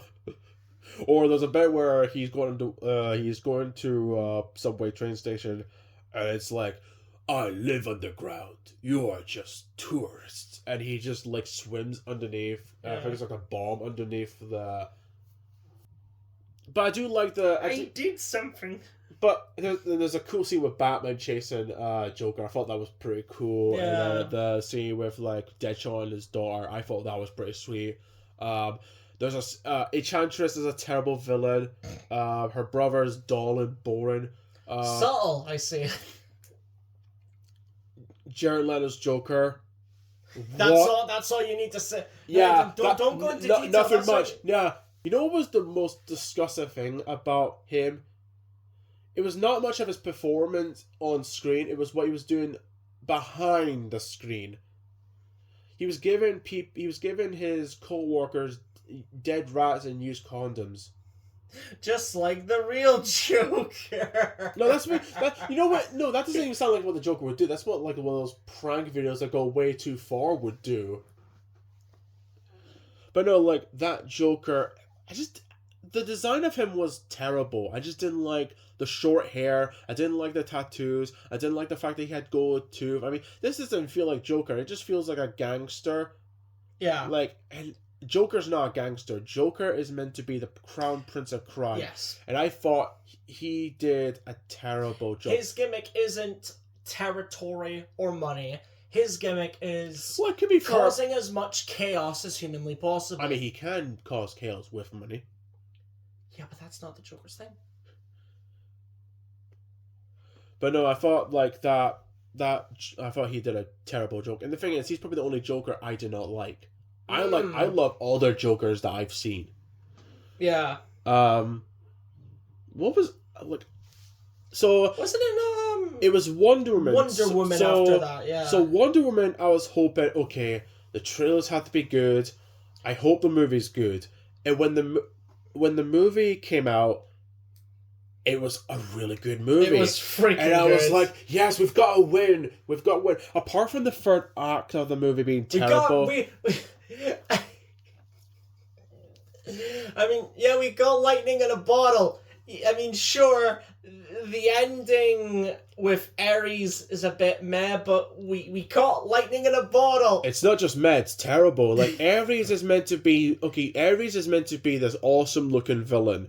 The god of war. And I've seen him in mythology, and I've seen him what he looks like in Injustice, and I think, okay, it would have been better if they used the Injustice one where it wasn't like the red eyes. Yeah, you don't even in Injustice. It was more of a case he had pitch black skin and he started a mouth and like red eyes. If you could have made him into like a shadow demon or something, I would have even accepted that, like a shadow demon with like covered in like armor. You know what I mean? Yeah. If you did something like that, that would be cool. But it's like. But it's like the guy from The Life of Brian with a helmet on. No, worse. Yeah, it's like a Monty Python character it's a Monty Python skit. With fake CGI armor saying shit dialogue. And the thing is, before Ares even showed up, you only had two hilarious villains. Dr. Poison and this general dude. Yeah. These are two of the funniest, entertaining villains. I love how when they poison the room and they give like a broken gas mask, they're all giggling and laughing. It's like, oh, I just give them a broken gas mask, they're gonna die. And I'm like, these guys are having so much fun than the main villain that we're supposed to be terrified of. Because they're terrified for funny reasons. He's hilarious for wrong reasons. But the rest of the movie was great. The relationship between Steve and Wonder Woman was great. Yeah. I love the relationship between Wonder Woman and the men that she's with. Yes. You know, the trenches. Soldiers. The trenches, like she's just deflecting the bullets. That was a great scene. That was so good. Where she enters no man's land. Yeah. And the opening bit with like the Amazonians fighting off the Germans that have just entered their island, that was great. Showing that arrow beats gun. For some fucking reason. Yeah. The lasso of truth. The lasso of truth is a pretty useful weapon when it comes to interrogation, because you have to reveal the truth. There's a really disturbing scene where the entire city gets gassed, and she's just sad that all these people could have been saved, but they didn't. Like, even though Wonder Woman doesn't know much about the human race, and she's only been in Themyscira, the one. Themyscira. Yeah, she's only been raised on that island. So the fact that she just found out that there's much more to explore is a surprise to her. Mm-hmm. I like her uniform. I think that was that was a great costume. Yeah, that's a great uniform. I love the sword. I love the shield. The lasso. I love. After that, it would have been I want to talk about Lego Batman, actually. The Lego Batman movie is so much fun, to the point that I actually do prefer that better than the other Lego movies. I was about to say I prefer Lego Batman to the Lego movie. Lego Movie 1 was good. Yeah. Like, that was a fun animated movie. Lego Movie 2 was alright. Lego Ninjago movie I have not seen, so I can't give my opinion, but Lego Batman was such a great fun time. Yeah. I love how they're, like, at first they're naming all the villains, like... Yeah, I was just about to say, I love how they're, like, naming all these, like, familiar villains, but, like, near the end, it's, like... Tarantula, Zebra, Calendar Man, Polka Dot Man, and even the pilot's like, are those guys real, or are you just making them up? They're all real. Probably worth the Google. And it's just... I love that, the fact that they're actually... Could you imagine if they did that? Like, if they look up obscure Batman villains, and they looked up, and it's just like, fuck! Conduit King is a real thing? Are you serious? Penny Plunderer. What the fuck is that? There's a guy with a pencil for a face. Yeah, there's a calculator guy. Yeah. Who the fuck are all these characters? There's a scene where there's a mayor that gets, like, sent to where the villains are. Yeah. And it's like, do you like to gamble? It's like, oh, I sure do. Do you like roulette? Oh, yeah. Well, let me tell you something, huh? Always bet on black. And it's Batman in disguise. Like, Batman, how? I'm gonna kick your butts. And he has the sword that's playing, and it's that scene where he's just kicking the ass of bad guys, and it's like... The song is so good. It was like one of my favorite parts. Who doesn't pay their taxes? Who always pays their taxes? Not Batman. I'm gonna turn Two-Face to Black and Blue-Face. I am 100% not Bruce Wayne. And I love it when Poison Ivy trying to kiss Batman. Batman just keeping murdering the fucking Penguins. Yeah. Oh, I love the design of their villains. I love their designs. Like Bane, Joker, Two-Face, Poison Ivy, Penguin. I thought it was a surprise that they ended up having other villains from franchise. Yeah, they had Sauron, they had Donkey Kong, they had the creature of the Black Lagoon. They had no, it wasn't the creature from the Black Lagoon. Yeah, it does, but so they had the Kraken too from. Oh, did they? Yeah. Daleks, which, by the way, I love how it's like they just call them British robots. And I'm like, you know what? To be fair, that's pretty accurate to what Daleks are in Doctor Who. By the way, that's what all British robots look like. Yeah, I would say that. I love Robin. Very energetic, very like energetic, happy, and just like I absolutely freaking love that scene where it's like they're in like this like prom thing. Oh, and yeah. He comes towards her and he's just like, "Hey, Bruce Wayne, how are you?" And he's just like, "Oh, what's your name?" "Oh, my name is Richard, but the kids in the orphanage call me Dick." And he's like, "Well, kids can be mean sometimes." And I'm like, "How the fuck did you get away with that joke?" I love their version of Alfred. Listing off all the fucking Batman movies. I love how so I've seen you go through this, that. The one that was in the... Yeah, but when it shows it that, it's just bat nipples. Yeah. I love it in the trailer when we saw Batman v Superman. There was a trailer for the Lego Batman, and it's that same scene, but they changed the scenes because when it gets, it's like, I've seen you go through this. They actually show the clips from the movies, but in the Lego movie, it's just those scenes, but recreated as Lego. I thought that was well done. Yeah. Except for the nipples. Oh, that was a lot of fun, and we had Lego sets. Yes. Of that. There was we had, like, there was the bat. Remember, like, there was this big bat mech. Yeah, that thing. That thing looked awesome in both the movie and the set. Two-Face had a vehicle in that. Yeah, it was kind of like a digger kind of thing. Yeah. Killer Croc had this red, swampy kind of vehicle. Yeah. Bane had this orange vehicle, like a toxic kind of vehicle. Yeah, with a machine gun. Mr. Freeze had a cool mech. Yeah. Scarecrow had his helicopter. Speaking of Lego sets, did we mention the Lego sets that we got for previous years? Well, we'll talk about the movies at first, but we'll talk about the Lego set. I think we'll talk about the Lego sets right now since we're talking about them. Yeah. Yeah.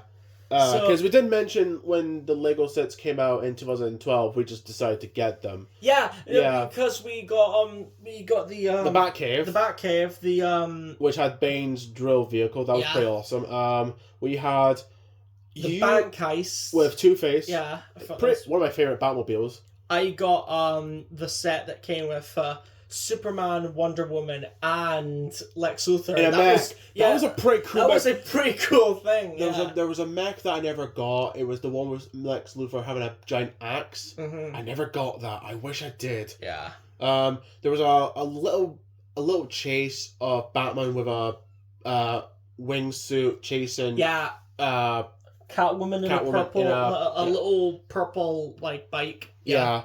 There was. I'm trying to think what else we had. Wasn't there like was there a farm vehicle?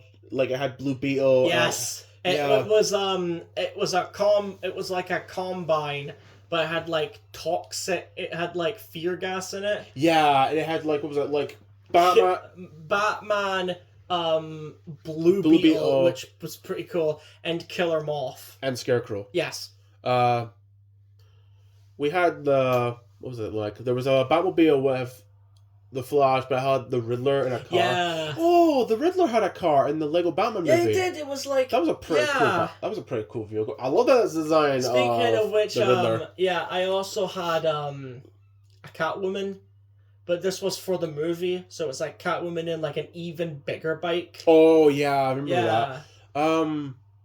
You had this circus set. Yeah, and it came with the Teen Titans. Yeah. Well, mostly Starfire and Beast Boy and Starfire, Beast Boy, and Robin. I'm just gonna check what Lego sets we got. Lego Batman set. Pardon me? We had let's see. The minute I looked it up, that Riddler vehicle just showed up. We had a Shazam. There was a figure of Shazam with a green Riddler helicopter. Yeah. Oh, remember Clayface? Oh, big buildable Clayface. That was my first ever Clayface Lego set. Freaking awesome. Oh. Ever since we saw him in the first Lego game, we wanted a Lego set of him. Oh, remember what was it? Like, there was the Joker with the balloons. I remember getting that. Do you remember getting the, what'd you call it? I'm totally blacking out. Oh no, it was the Killer Croc vehicle. Yeah. It was like this weird mouth, because Batman's got a tank. Yeah. And then Killer Croc's got this weird mouth vehicle. Do you remember? It had like Red Hood. It had like Katana and Killer Croc. Do you remember? I don't remember this because I'm pretty sure you got this, but I was a kid when I was playing with this thing. Do you remember we had a blue Batmobile, but it wasn't Lego, it was Mega Bloks? Yeah, I do. That was years ago when we went to Legoland. Yeah. Yeah. The fact that you mentioned that, I remember having that. Oh, that was old. Ago. Yeah. Oh, we got a tumbler that had Change subject. We had sorry about that. Well, we had a Batmobile that had Scarecrow from Batman Begins. Yeah. We had a set of the Bat from Dark Knight Rises. Remember, it was like the Bat, which was this flying vehicle from the Dark Knight Rises, and it came with Commissioner Gordon, Bane, and Batman. But Bane's got the tumbler, but it's like military colored. Yeah. I remember I actually followed the instructions, but instead of following the colors, I actually put it all black to make it like a mini tumbler. It actually worked well, and I've seen images of people doing it. So yeah. Oh, remember the Green Lantern jet? Oh yeah, it came with Sinestro, didn't it? Yeah. Yeah. And there was one with Deathstroke. It was like Batman's. It was like a boat. Mm-hmm. Which I think you could separate. I'm trying to think what else we had. We had the little bags of the Lego. Oh, the micro ones, yeah. Yeah. No, not just the the figures. Yeah. Yeah, it was like in a bag, so you had to get each figure.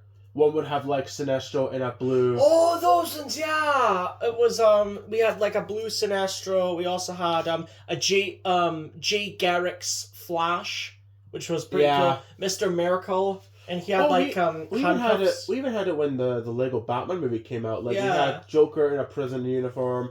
We had the guy with the. Did we have the guy with the pencil for a? No, we didn't. No, we didn't. But we did had a rock and roll Batman figure. Yeah, that was pretty cool.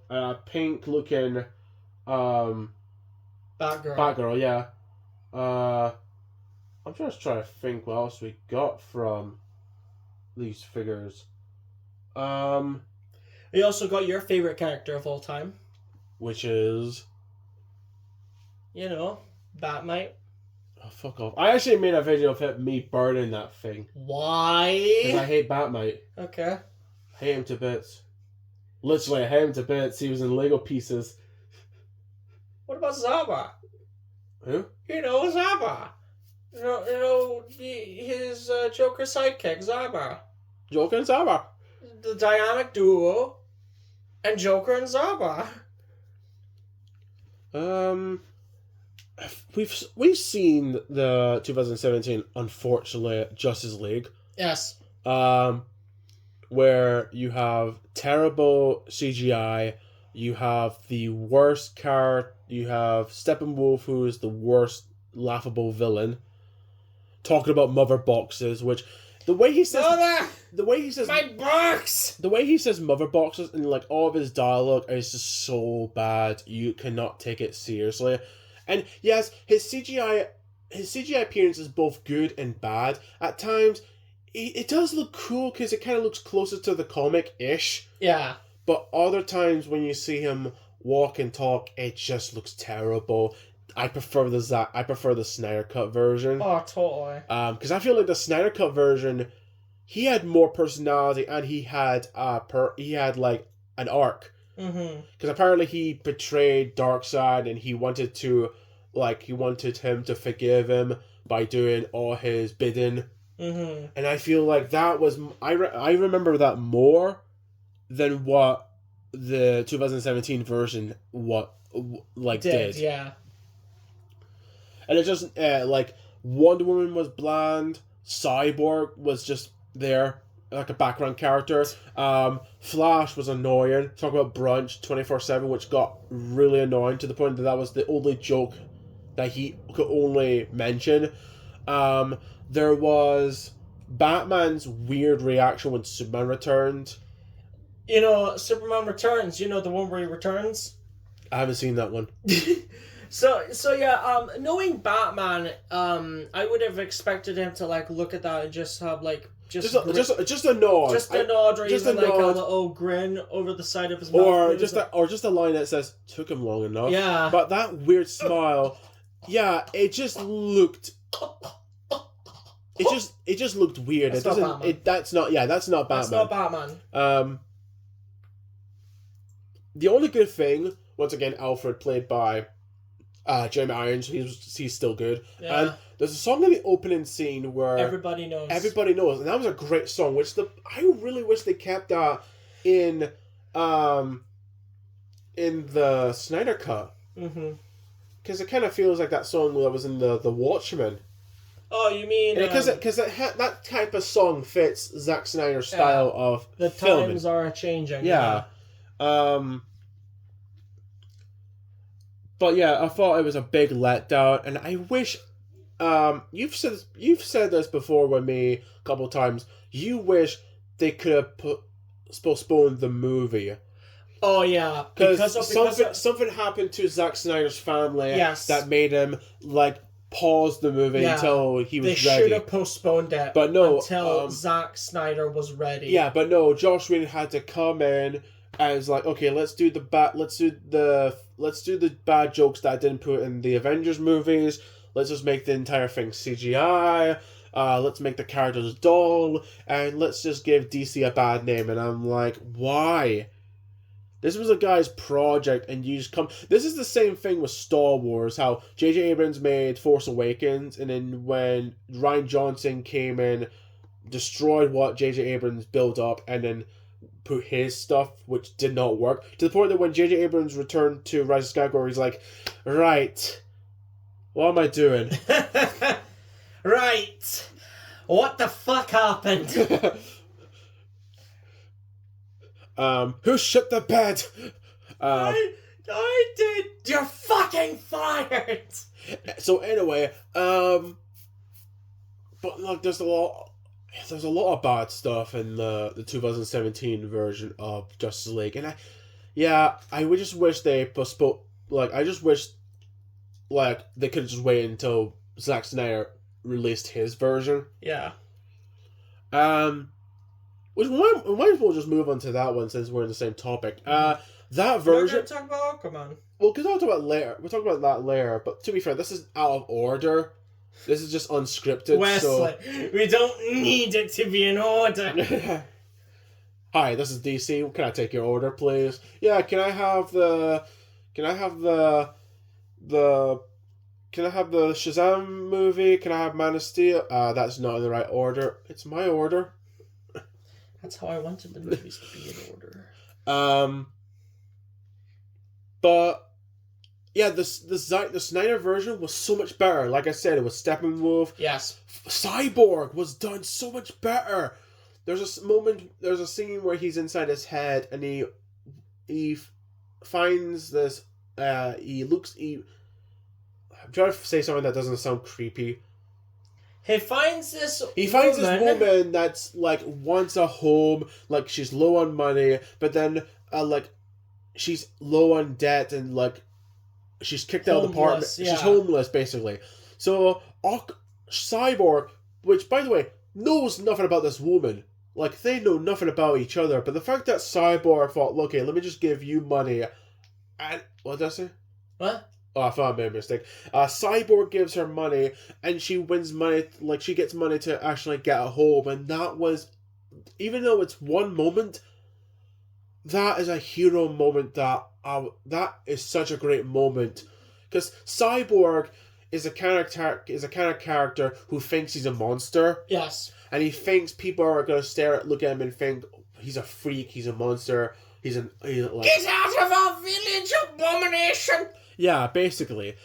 No matter if people look at him, he's still going to do a hero's job of helping people. Yeah. And that's what I love about that scene. That the fact that he just helped someone that he doesn't even know. Yeah. And it's not just him that was done... Mangling when you're not needed is the essence of being a hero. Yes. But it's not just him that it was done better, but Flash. Yes. To some extent. I still think that the actor was a scumbag. But I thought there was no brunch jokes. So there's that. And I thought his running was a lot better. But I still think his running looks stupid. Oh, you mean this one? You guys can't see me, but Aiden can. I hate you so much. It looks stupid. And to be fair, there was nothing changed with Aquaman, because Aquaman from day one in the 2017 Justice League movie, he was a badass. Yeah. Guy dressed up as a fish. I dig it. I thought it was kind of stupid how when Batman meets him in a village, in both versions, it's like, dressed up as a bat. You're ridiculous, Bruce Wayne. I'm like, you do know there's people around him. They're going to find out that he's Bruce Wayne. I'm expecting one of them is like, hey, he's Bruce Wayne. He's a Bruce Wayne. Wait, what? The fuck was that Mario impression for? Oh, Bruce Wayne, he's a Batman. Oh, Bruce Wayne, he's a Batman. Oh, Bruce Wayne. Why are they all Marios? I don't know. It's the voice I wanted to do it. Oi, Bruce Wayne, he's a Batman. Oi, Wayne, where's my car? You promised me a car when I won the lottery. But anyway, I like... You want to move on to Aquaman? Yeah. Since we're on the same topic of Aquaman. Speaking of the boy from the deep, let's talk about the boy from the deep. Aquabro. Oh, I literally thought you were talking about this. Actually, let's talk about the deep. I literally thought you were talking about, okay, the guy who plays the deep is in Aquaman for some reason. I'm like, no, he's not. That would be very fucking ironic, wouldn't it? Yeah. But the Aquaman was such a cool character, but he's in the movie. Okay, here's the thing: he's a laughable character in like the animated shows and stuff that I've seen. Even YouTube, even the internet's made fun of him. But when it was announced that Jason Momoa was gonna play him, people thought, "All right, good choice." And when he was seen in the Justice League, he was like, "Okay, he's pretty cool." When he had his own movie, not only was it cool, but he was so much fun to watch. Yeah. Like, you could just tell that Jason Momoa was just, like, he was having so much fun. Even though, apparently, originally, he wanted to play Lobo. Yeah. Which honestly, I would freaking love to see him as Lobo. Actually, that's happening. Is it? I think in the new universe, he's gonna play Lobo. Oh, that sounds sick! I would love that. I would love for that to happen. But the Aquaman movie was so much fun. Like the scene Atlantis was very beautiful. Atlantis is gorgeous. Atlantis is beautiful. The fight scenes are pretty cool. Like the two Ocean Master fights are pretty cool. Like one takes in a underwater arena. Yeah. That's pretty cool. And then one of them takes place in this big Atlantis submarine, where Ocean Master has his iconic costume, which that looked pretty cool in movie form. Even Aquaman's orange and green form, like, it's pretty much armor. Yeah. But I was like, you know, when you see a comic book version of a suit, you always ask yourself, how are they going to make this work? How are they going to make that look cool? Are they going to make it dark colored? No, they're going to make it armor. Yeah. And they're going to give it the right colors. And yes, at first I thought Amber Heard's character was alright. But that was before I found out what she did. But when you get to the second movie, why did they not cut her? You know what I mean? So let me get this straight. So I don't think she was in the movie as much. Oh, granted, she was not in the second movie that much, but that's the thing. She's still there. Yeah. So let me get this straight. So you replace Johnny Depp's character in Fantastic Beasts to a different actor, but you don't replace Amber Heard's character with a different actress. Yeah. But no, like, I love the fight between Black Manta and Aquaman in, what was it, Greece? Yeah. It was so... It's like Rome or Greece. They were trying to find the location... I don't know, okay? Stop picking on me. They're trying to find the location of this trident, and then Black Manta comes in with these cool Atlantean guards. Like, they looked cool with the armor. And Black Manta's suit looked really, really cool. Mm-hmm. That looked so cool. It got a lot better with the comic accurate helmet in the second movie. Yes. That was a lot of fun. His fights are just so cool. He was pretty much like a cooler version of Boba Fett in the first movie because the main villain was Ocean Master. Yeah. I thought Ocean Master's reason of being, like, why he wanted to attack Atlantis actually makes sense because humans do... Attack the surface world. What did I say? Attack Atlantis. No, okay, so Ocean Master wants to attack the land. Yes. Because, to be fair, he has a good reason. Because us humans, we do poison the waters by throwing our trash. And the fact that it's killing animals, like, they're people... Like, I do kind of see the reason why he wanted to make sure that we do not do that ever again by trying to attack us. Trying to make sure that they don't do it ever again. So we'll sign out a peace treaty? No, we'll cause fucking war with them. Yeah.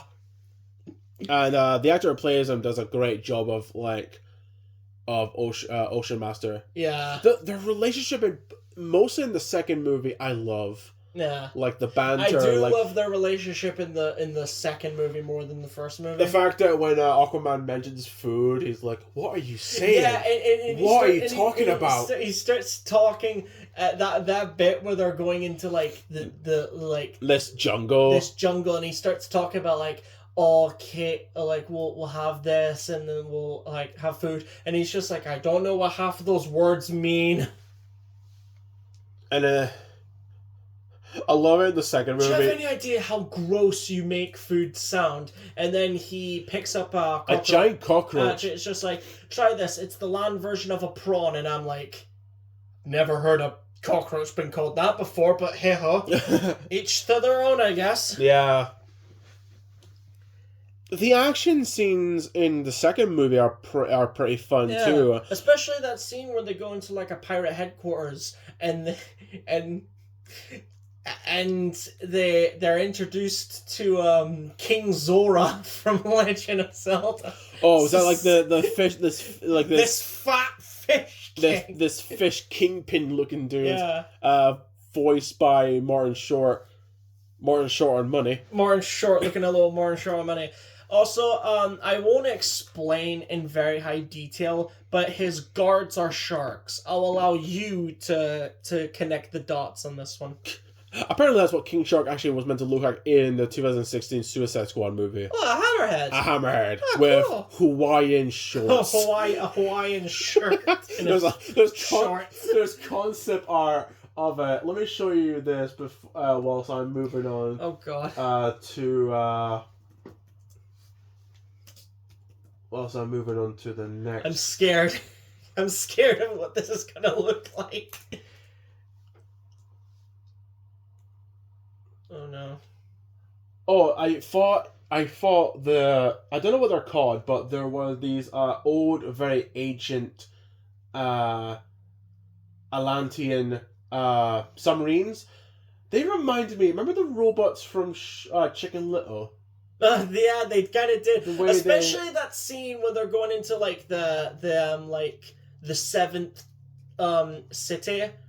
They like the Necrus, and they start like spinning, and it reminds me of. And I love the multiple arms. Like that is pretty like freaking awesome. Yeah. There was what was it like? The fight scene. There's this doctor, this scientist that wants to know about Atlantis, who's like a side character. He's like the henchman to Black Manta. Yeah. He doesn't want to attack them. He pretty much just wants to study them and prove to the world that he's not insane. But then he becomes like, he's just like, you know what? What am I doing? I'm stealing a baby, for crying out loud. What the fuck am I doing? I'm stealing a baby. Oh yeah, that looks cool. To be fair, I do prefer the one in the second one, because the King Shark that we did get. The King Shark in the second movie is so adorable. So what was I saying? Yeah, so I love the trident picking up a fucking baby. I love the trident that Black Manta gets in the movie. Yeah. That's pretty cool, and it has this weird, creepy skeleton dude.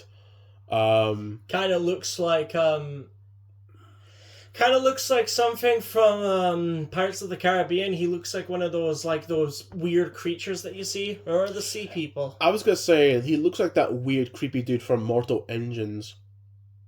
Oh, the bounty hunter guy. Yeah. I can kind of see it. Yeah, with the green and the. I thought the fight scene between Aquaman versus Black Manta in like this, because there's like this base of operation in the jungle, yes. the same jungle where they have like the giant insects, which by the way, when I first saw Skull Island. Yeah, when I first saw the movie, I was like, freaking Skull Island up in this bitch, and you were like, basically. You're not wrong, because there's giant insects. There's a bit where there's like these insects are chasing them, and they make a bridge, and I love it when the bridge gets knocked over, and one of them just jumps towards Aquaman. He just punches him in the face. Punch. And I was laughing when I saw that in cinemas. But then like there's a fight between. Actually, no. Was it that scene or was it the one in the Frozen kingdom? Where you have Aquaman and his trident, and then you have like Black Manta and his trident. They're on like that was in the Ice Kingdom. It was the Ice Kingdom. I thought that was a pretty kick-ass. That was a kick-ass fight. Do you want to talk about? Oh, we forgot to mention about Brave and the Bold. Batman the Brave and the Bold. Oh yeah, that show. That was a really fun show. I love how every episode they show this characters from DC, like Plastic Man, Blue Beetle. Was it Wildcat? There was like this box. There was like this cat man looking dude. I think it was Wildcat. A different Wildcat. That had some good songs. Oh yeah, Drives Us Bats. Drives Us Bats. There's one that's sung by the Joker when he gets who's that character? You have to let him say his own name. Mr. Mixius Spitlick. Because Joker gets his powers, he becomes like a king. King Joker, and he sings a song called Smile, Dawn You Smile, which is a pretty catchy song. And that's another good Joker. Yeah. Yeah. I love that design of Joker. But there's one that's meant to be like, I think it's like the Birds of Prey. Yeah. And then you have like, I think it's like Black Canary, Huntress, and Catwoman. All went to this villain bar bit. Yeah. And they all sing like, no one could do it better than the Birds of Prey. Yeah. To the point it's like they mention like the other heroes. Yeah. But the only hero that they do not make fun of is Batman, because they kind of flirt the idea of like Batman. Yeah. That's a good song. That had some really good heroes and villains. Like it had like I said, Joker, Harley Quinn. Booster Gold's in it, I think. Yeah, Booster Gold. There was a tornado guy. Weather Wizard. No, it's like I don't know if his name is Tornado Wizard or it's like a. Oh, Red Tornado. Tornado, yeah. I thought you were talking about the Flash villain with the Weather Wizard. No, it's Red Tornado. Who's a bit like a robot, kind of. Yeah, kind of. I think they did a Scooby-Doo. They did a crossover with Scooby-Doo. Yes, they did.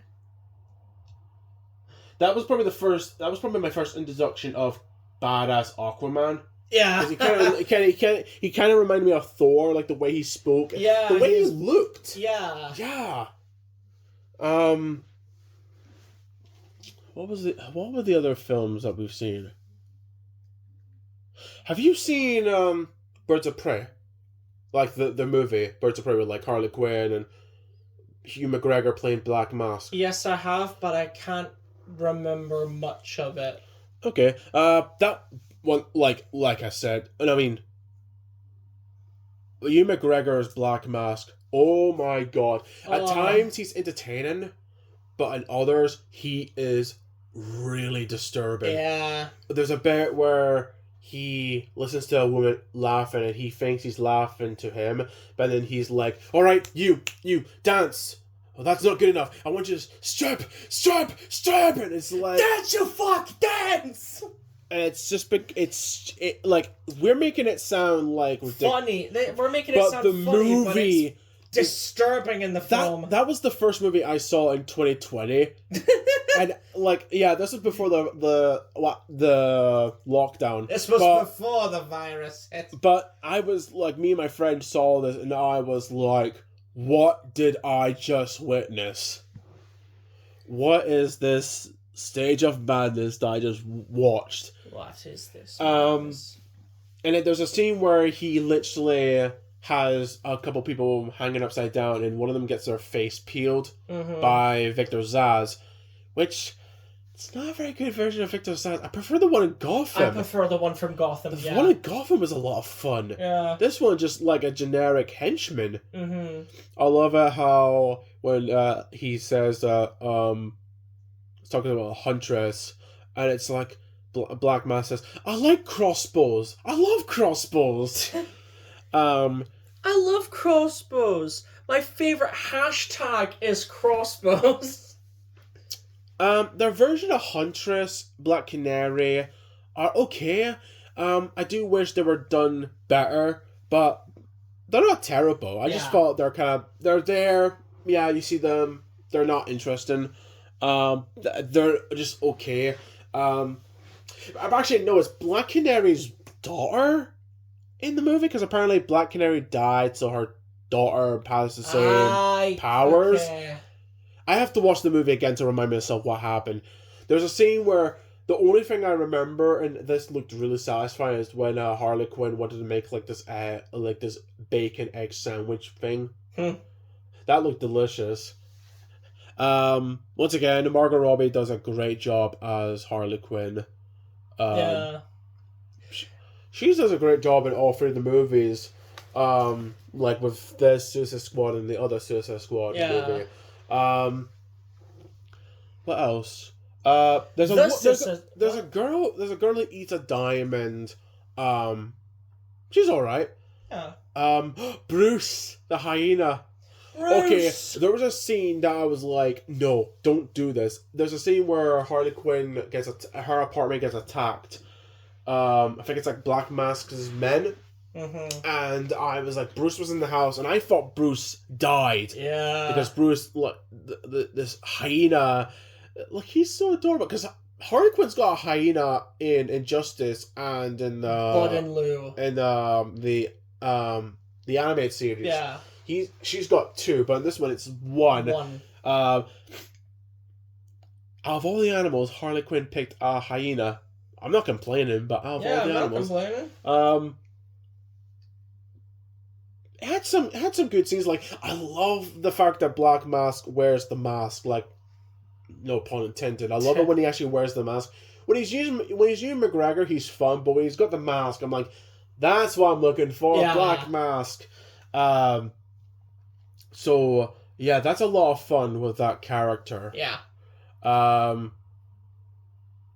you want to talk about the Arkham games? Yeah. The Arkham games are a lot of fun. Yeah. There's just a lot of fun making you feel like you're Batman. Yeah, you are Batman. You are the detective. Especially the takedown bits where you're just like hiding from the criminals and they're just like looking out for you. I love the fear thing. Like if you spook one of them, you can actually detect their hearts and it's scared I love that detail. Yeah. There's a bit in I think it's in Arkham Knight where they have this device it jammed weapons, and if you go behind someone and they spot you, they try to shoot you, but the weapon does not work. Yeah. So that is a great detail of making you feel like I'm Batman. Yeah. I love the costumes, especially the main suit you get in the game. I totally. love that.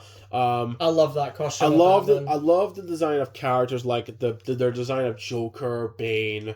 Killer Croc is still my favorite. Yeah. In anything, whenever I think of Killer Croc, I think of the one from the Arkham games. Arkham Asylum's version I love the most. Arkham Origins, not bad. Yeah. It is meant to be for his beginning stage of, because the more you see Killer Croc, the more crocodile he becomes. Because in the Arkham Knight, His tail's bigger. His body's like fat. When I saw the one from Arkham Knight, I wasn't a huge fan of it, but the more I see it, it's growing on me. The more it walks, the more it moves, like an actual I do see the crocodile to the point that the more he. Wait, so if he becomes more crocodile, does that mean he kind of like loses his speaking voice? Does that mean no, he just looks more crocodile? Because I was like thinking, because when I was a kid, I was thought, wait, so if he becomes more crocodile, would he lose his voice and like sound like a crocodile, or is he still has What else? There's I really love the boss fights. The boss fights from Killer Croc to Poison Ivy, Harley Quinn, Clayface, Mr. Freeze. Yes. That is the best, because I think you mentioned that in your favorite fight of the Arkham series. Still one of my favorite bosses. Because it's such a smart idea of having just more than one way to take down. Because you have to change so smart. Yeah. Yeah. Pig. Oh, Pig. That was my favorite. You know what? It's not just the fights, but when you fail, which we're not trying to fail when it comes to this, but when you actually do fail and you see the character just like mock you, that is actually really fun to watch and hear. Scarecrow is so cool in both the Arkham Asylum and Arkham Knight. What was it at the end of something Oblivion? At the end of Fear, Oblivion. Yeah. I love playing the Batmobile in Arkham Knight, but apparently people thought that was a bit too much. Apparently, there's more Batmobile stuff, and it kind of felt like a driving simulator game, and I'm like, really? I had fun with it. Playing the Batmobile, shooting tanks, and run over criminals, and chasing them. I was like, this is really fun. Because Arkham Asylum is Arkham Asylum, duh. Arkham City is like an Arkham part of City, like a prison city. Arkham Origins, it's still Arkham City. It's like there's no difference except it's snowing. Yeah. It's because it's just pretty much the same map. Arkham Knight, it is Gotham. Yes. Like, you're in Gotham City. And yes, the only people you can meet is criminals and the police officers in the JCPD. I wish there was more civilians to save. Mm-hmm. Apart from the firefighters. But I wish there was people to save. Yeah. Mark Hamill as the Joker. He's got some... his songs are good, especially some pipes on him, honestly. In Arkham Knight, because you're trying to find these people that've got the Joker blood from Arkham City, and you find one who's got a bunch of bombs, and he's going to do a performance, and he's singing, but when he turns around, it's the Joker. Yeah. That was a lot of fun. Take me on home to the asylum. There's a bit where you actually play as Joker, and you're pretty much killing the bad guys. Yeah. To the point that you've got your own Joker mobile. Your own Joker mobile. It's pretty much the Batmobile, but it's got a mouth and it's got a tongue sticking out. Yeah. It's got the colours of Joker, and I thought that's a lot of fun.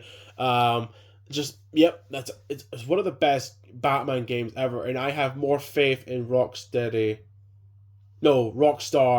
and even with Spider-Man made by Insomniac, I have faith that they can make really good video games based on heroes. Yeah.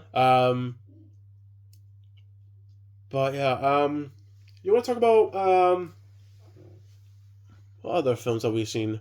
Oh, The Suicide Squad. The Suicide Squad. This was an improvement to the first one. Because not only do you have better characters, like you've got Rick Flag, who I thought was bland in the first movie. He's a lot better. Yeah. Once again, Amanda Waller is still a great antagonist. I would say villain. Yeah, I would say so. She's great. Captain Boomerang doesn't last that long, which so kind of wasted his character. But there's characters that die off that I wish I got to know. Javelin. I want to know more about Javelin. I want to know more about Weasel. I want to know more about that. Well, technically, Weasel's still alive. Who was that guy who threw a ball around his cell. What was his name? No, it was another guy. Slipknot died in the first one, so this is not connected. Yeah. Because Michael... He was a coward, yeah. Because, this is directed by James Gunn. So, Yondu, the actor who plays Yondu, Michael Rooker, I think it is. Yeah. Plays, this... villain or vigilante? He plays this character who's all red, and I think it's meant to be like a new Deadshot. It's like a great shot. Yeah, like kind of like Bullseye. Yeah. There was a guy that looks like Starfire. Mongrel? I think it's Mongrel's daughter. Yeah, I want to know more about her, but she gets killed off. There's a character that played by Nathan Fillion who's like he can remove his arms. Yeah. I want to know more. I want to see him. I wish. And he just starts bitch slapping. He just starts slapping the guards. Not even just hard, just. No, stop it! Stop it! He was a lot of fun. King Shark is a shark. King Shark is adorable. When I heard that he was going to be in the lineup of the squad, I was like, yes. Oh, yes. And because it looks like the one from the Harley Quinn show. Yeah. But King Shark was so much fun. He's adorable. He's adorable. The bit when he's like, I wear a disguise. Oh, you're wearing a disguise? See. Oh, he's learning Spanish. Fake mustache.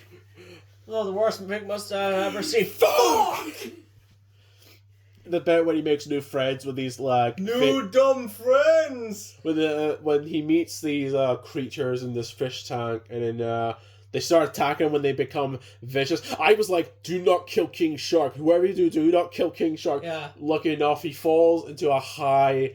Very high. Yeah. Lands next to the soldiers, and they just start shooting him, and he gets up and he bites one in the head, and I was like, I'm glad you're alive. Yeah. Peacemaker, a douchey Captain America. That's what John Cena said, and that is just proof. Douchey Captain America. Yeah, that's what John Cena said in the behind the scenes. I mean, in the show he does have a shield, so you know. He has a different way of having justice. Yeah.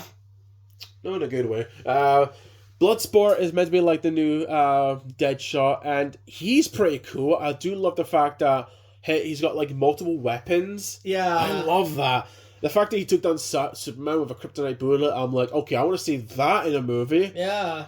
Starro. Starro, the Star Conqueror. The first ever Justice League villain. Yeah. Is now in the big screen. Yeah. And who does he fight? A ragtag team of fucking villains. Yeah.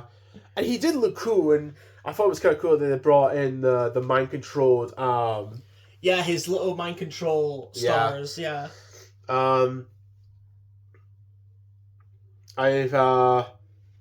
Ratcatcher was pretty... Oh yeah, cool. Ratcatcher 2. Ratcatcher 2, because apparently it's been passed on to the original Ratcatcher. Yeah. Played by Watako Watiti, who played Korg in the Thor movies and directed Thor: Love and Thunder. So yeah. Yeah. There was Pierre Capaldi plays the Thinker. The Thinker, yeah. Which, by the way, when I saw that, I was like, you know what? When I saw that, I was like, that's a good choice. The cast and crew are well done. I think the only problem I would say is I wish I got to know more of the other squad that died. But apart from that, I think it was better than the first movie. It's a lot of... Polka Dot Man. Polka Dot Man. Okay, Polka Dot Man gets the most funny but also creepy backstory. His mother forced him to be a hero to the point it's Star Labs, apparently, he was experimented on. Yeah. And Polka Dot Man is a guy who was a laughable, lame Batman villain. Yes. But in the movie, he's a lab experiment. Mm-hmm. And I actually thought they managed to make the lamest Batman villain into an actual character with an arc. Yeah. That's how good James Gunn is. He could take laughable villains and heroes and turn them into actual likable characters. Yeah. That's what I like about him. And that scene where he imagines everyone to be his mother and gets King Shark as Polka-Dot-Man's mother trying to chase a butterfly. I was like, that will always be cursed in my mind. That was, oh my god, what the hell? What the hell?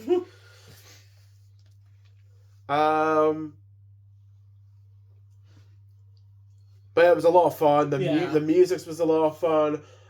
Especially I love the scene where they play I'm Just a Gigolo when Harley Quinn escapes. I ain't got nobody. Yeah. Yeah, and she's just on a rampage.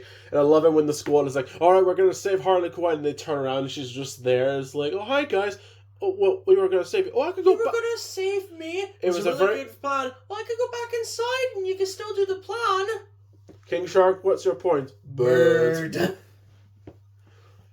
I want to talk about the King Shark. Not King Shark show. That would have been. That would have been Shark show. That would have been amazing. Peacemaker show. Friends. The Peacemaker show was a lot of fun. Yeah. Seeing Waller was a lot of fun. Her daughter, which was a surprise. Yeah. She was a lot of fun. At first, I didn't like the beard woman and the beard woman. What the fuck? At first, I didn't like the beard guy. Take a breath. Start from the beginning. The beard guy and the blonde lassie. I thought they were jerks at first. But then the more later on, they were kind of likable. I mean, you'd be a jerk too if you were working with Amanda Waller. Yeah, true, actually. What else?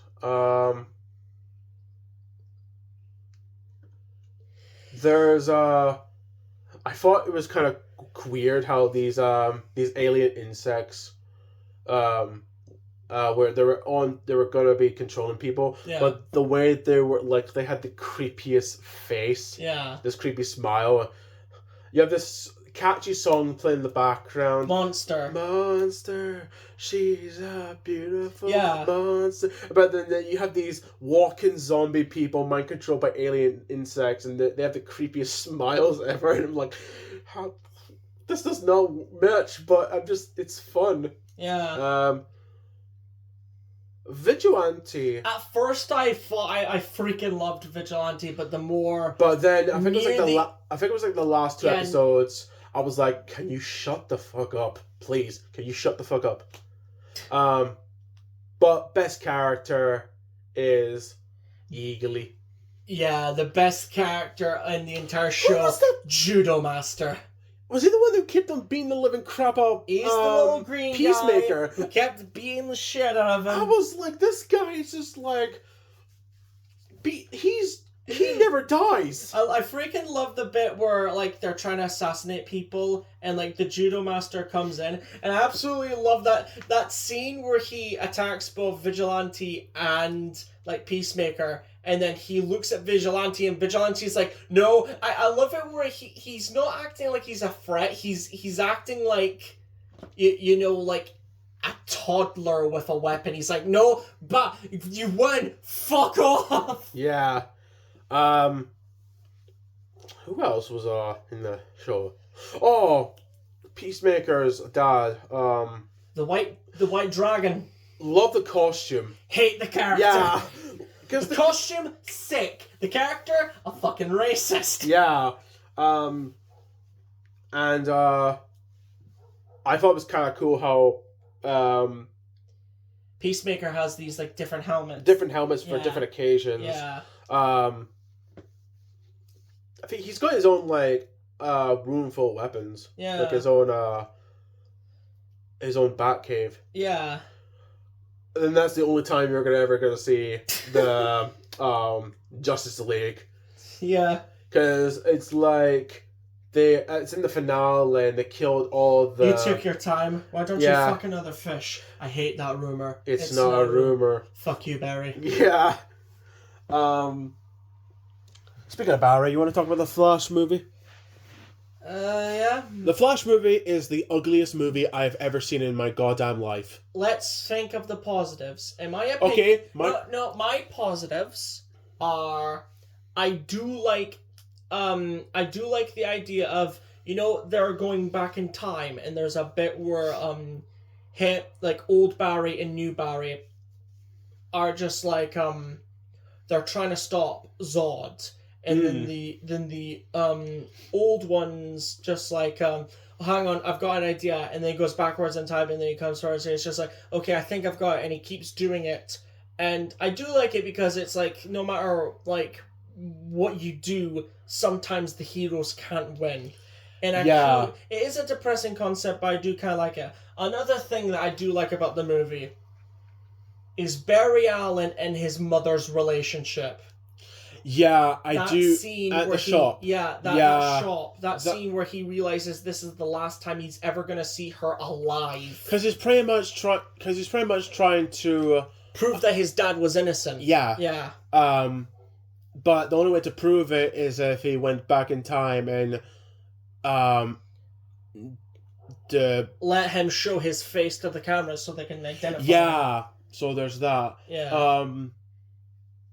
But my favorite moments is when you see Michael Keaton's Batman. Yes. And Supergirl. Man.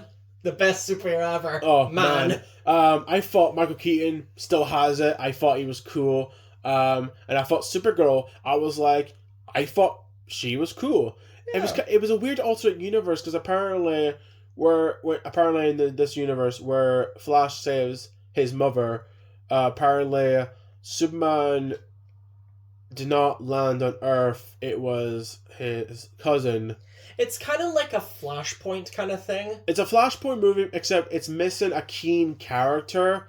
Reverse Flash. It's missing Reverse Flash because I feel like Reverse Flash was kind of like the main point of like telling Barry that oh, you could have done this. You could have done everything, but you had to save your mommy. Yeah, you fucked up the entire timeline just to save your. I remember I went to an ice cream cafe with one of my friends, and we were just talking, like catching up, because I haven't seen him in like years. Weeks, months, years.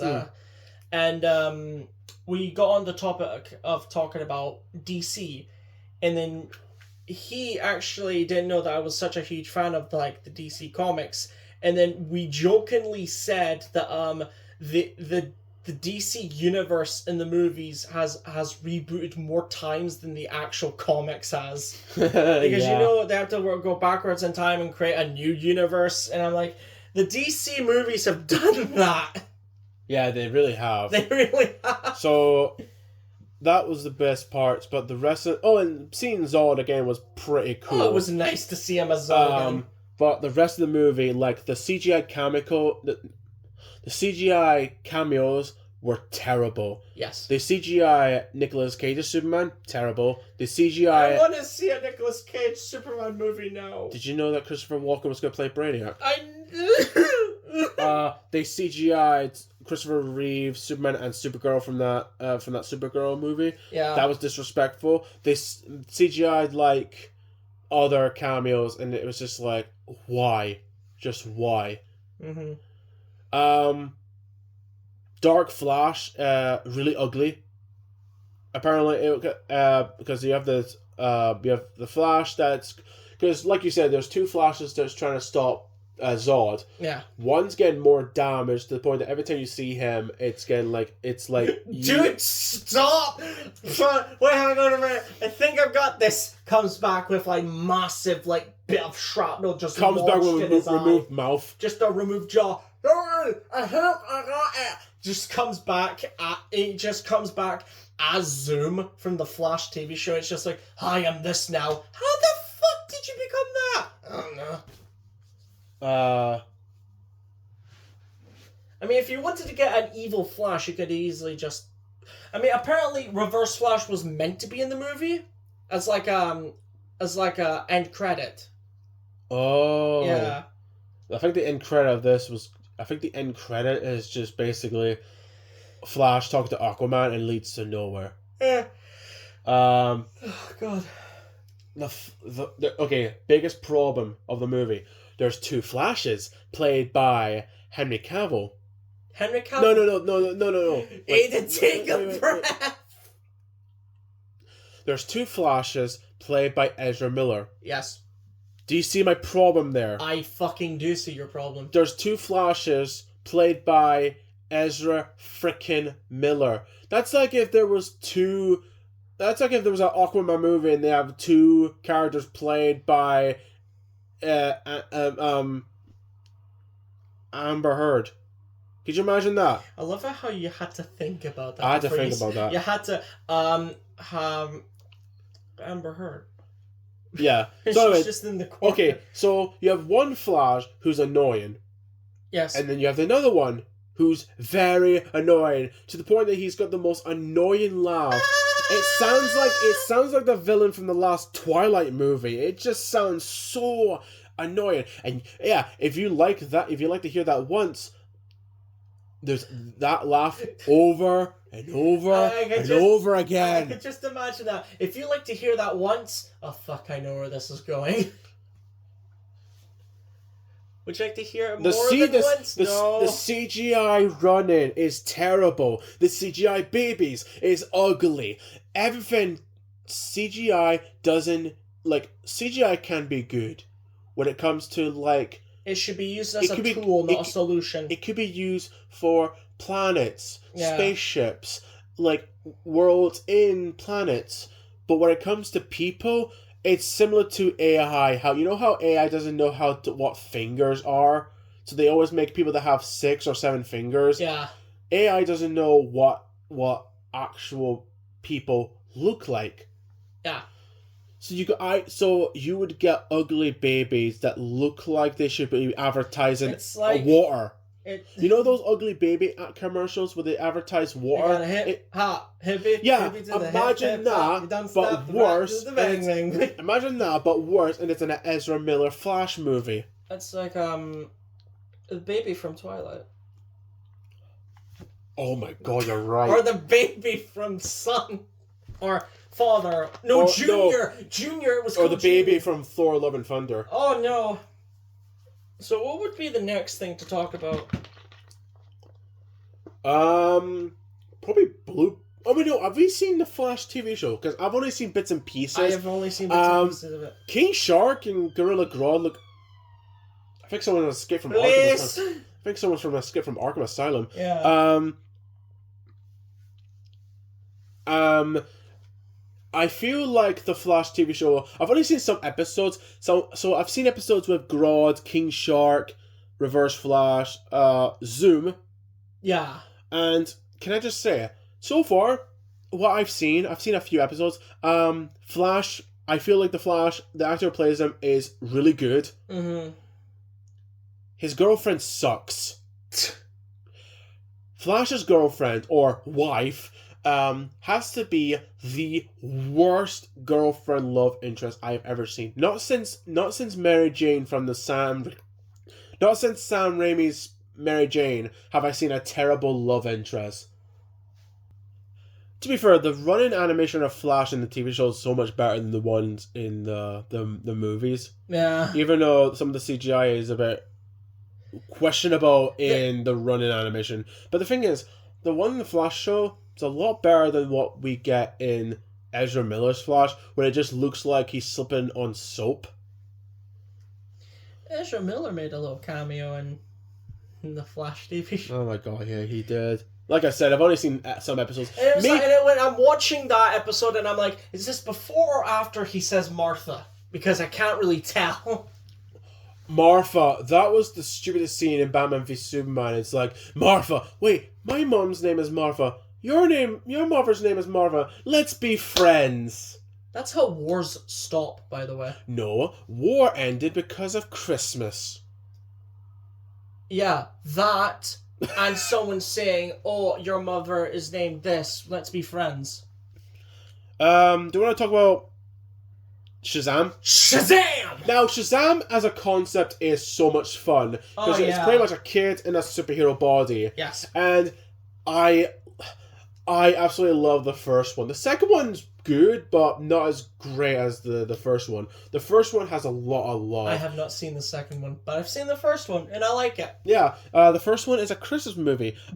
Actually, the point that the first one feels like Gremlins. Yeah, kinda. Because the 7 Deadly Sins feel like Gremlins, and they're cool. Yeah. I love their design. One thing I absolutely love about the movie is one thing I love about the movie is this honestly sounds like some shit you and me would do if we had powers. Is there's a bit where they're in like a store, like a convenience store, and then they come across two criminals, and it's just like they like get startled, so they shoot at his suit and they bounce off, and it's just like, oh my god, I'm bulletproof. Yeah, wait, is the suit bulletproof or are you bulletproof? I don't know. Guys, shoot him in the face. Yeah, what? And then they actually shoot him. The villain's a lot of fun, like the 7 Deadly Sins and Mark Strong's character. Yeah, I wish Mark Strong played Lex Luthor, because he would have been a great Lex Luthor. I think he played Sinestro in the Green Lantern movie. I think. But no, but don't get me wrong, he's a cool villain in this movie, but I feel like he would have been a better Lex Luthor. Yeah. His introduction is like a car accident. Do you see what I see? It's the weirdest car accident I've ever seen, because the music "Do You See What I See" does not match the tone of this car crash. You know what other movie had the scene where they played "Do You See What I See"? Gremlins. Yeah, Gremlins. I love the kid that plays Billy Batson. Yeah. I love the wizard that grants him the powers. I love the Shazam family. By the way, I've got a comic of Shazam, like the original, like back when he was called Captain Marvel, like old comic. Mm-hmm. Apart from the train, actually, now that I think about it, I think it is the train, but still, the whole him coming off somewhere, right? Going down the hall, seeing the 7 Deadly Sins, going to the wizard, and like that entire scene is bit by bit from the comic. Oh, is it? I freaking love that. There's a lot of cool scenes with like Shazam with his powers, like him fighting against Mark Strong's character, and the 7 Deadly Sins. And I love it how the Shazam family get the powers at the end, like that. And I love how it's not just the same colors. Like one's like blue. It's like one's blue. There's one's green. There's a couple that's red. I think there's one that's purple, and they have different colors. And I love that. Yeah. And I love how at the end, like the carnival, the fights in the carnival is so much fun. Yeah. And at the Christmas mall, that's a lot of fun. Yeah. There's hands. Lightning with my hands. Yeah, because Billy's friend is promised that, okay, if I take you to school, can you please make the kids feel like I'm popular? But then he's getting picked by these bullies, and then you have him outside in the city somewhere, and he's doing hands, lightning with my hands, and he accidentally shoots his electricity in a bus. Do you see what I just did? Yeah, you nearly killed a bus full of people and caught it. Yeah. That was a lot of fun. Yeah, it was. I really liked it. The second one has some fun moments. It starts off with like Shazam in the family saving people in a bridge. Mm-hmm. And I love it how the first thing they play, like there's a woman that plays I Need a Hero, and then when Shazam saves the car, he's like, you did not just play I Need a Hero. Oh yeah. And they're like, it actually fit in it. It was such a good scene of just seeing them save people. Yeah. 'Cause I love it when heroes save. Oh yeah. I love it when heroes save the day and they're not just lazing around doing nothing like the Fantastic Four movies.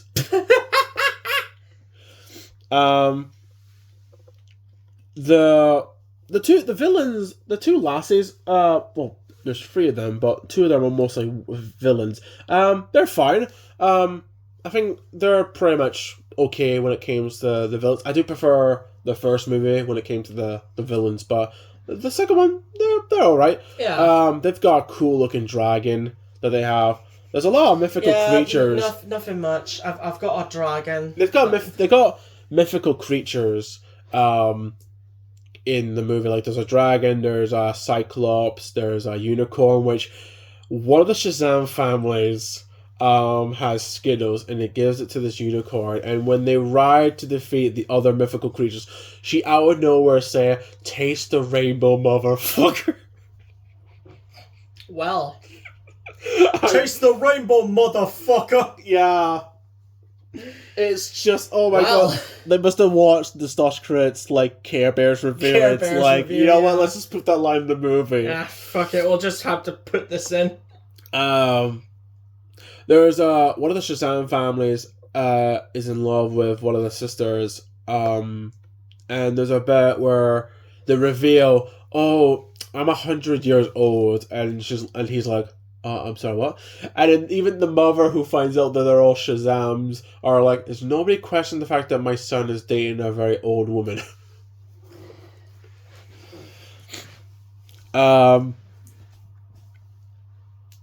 Blue Beetle. Oh, Titans. I forgot to mention Titans. We've only seen one series of Titans. I've only seen one season. So we haven't seen the other series yet, but Titans, for the most part, yeah, I like it. Yeah. I do like their versions of, like, Starfire, Raven, Beast Boy. Robin's pretty cool. Yeah. There was a bit of a controversial with him saying "fuck Batman" when the trailer came out, but I think people just, like, let that slide nowadays. I do like Hawk and Dove's story. Oh yeah, they're pretty Hawk cool. and Dove. Yeah, instead of being brothers, they're like it's a couple. Yeah. Yeah. The Doom Patrol make an appearance in season 1. I freaking love the Doom Patrol. I haven't seen the series, so I think I should. I have. But for the most part, they seem like Robot Man's my favorite. Robot Man is my favorite out of the members. So, I don't think I can't think of anything bad to say because I think it's all right. Yeah, we've only seen one season, we can't really. So we can't say anything else. But I have heard that Deathstroke is in the other series, so that'll be great because you can't screw up Deathstroke. Well, okay, is that a bet? I mean, they kind of did with that with the Snyder version of Deathstroke because he shows up in the boat to meet Lex Luthor, and then Lex Luthor says, "Oh, shouldn't we make a league of our own?" And that's one of those teasers where it leads to nowhere. Shouldn't we make a league of our own? Even Marvel's done that. Like, Marvel promises stuff and that never comes to happen unless they fall about it and it's like, okay, let's just have it years later. But no, like, Titans was a pretty fun show. Yeah. The Batman. The movie. Yeah, with Robert Pattinson. That was a lot of fun. It was a really fun movie. Like we mentioned, I was one of those people that thought, really, you're picking him to play. You're picking Robert Pattinson, Edward from Twilight. Edward. You're picking him. I find it funny that a guy who used to play a guy named Edward is fighting a guy named Edward. Edward Nygma. Edward Nygma. His Riddler was alright, but his Enigma was I was great. about to say, I think he did Edward Nygma great.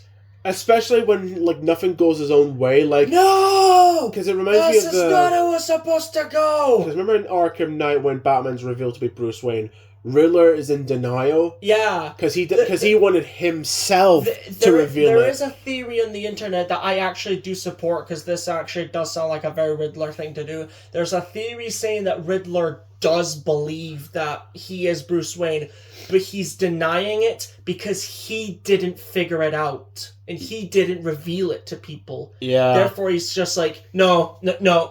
That's because he didn't reveal it. Yeah. The Robert Pattinson was a pretty great Batman. Great Batman. I absolutely love how the world's greatest detective did more detective work in this movie. Yeah. Freaking love that. I love the world of Gotham. I love their version of Penguin. To the point he's got his own TV show. Which I haven't seen, so maybe I should check out in the future. I've heard very good things about it. What was I gonna say? The Penguins are really good. I love it how he's like, I got you, and his Batmobile shows up in the fire. That scene where Penguin's car is upside down and he just looks and Batman slowly walks and all you can hear is the music. Dun, dun, dun, dun. That was a great song. Like Batman's got some great songs. Great themes, yeah. From the Christian Bale Batman movies, from the Michael Keaton ones to like the ones from like Batman v Superman. Batman's got some really good themes, as well as Superman. Superman's got some good themes in the Christopher Reeves movies and Man of Steel. So, yeah, they're on point when it comes to the music of the main character. Mm-hmm. I like their version of Catwoman, but it does not beat the Catwoman from Batman Returns. Yeah. But I did like her, and I did like Anne Hathaway's performance as Catwoman. Yes. I did like. Alfred, played by Andy Serkis. I thought that was really good. Commissioner Gordon, I forgot who plays him, but Commissioner Gordon's great. Yeah.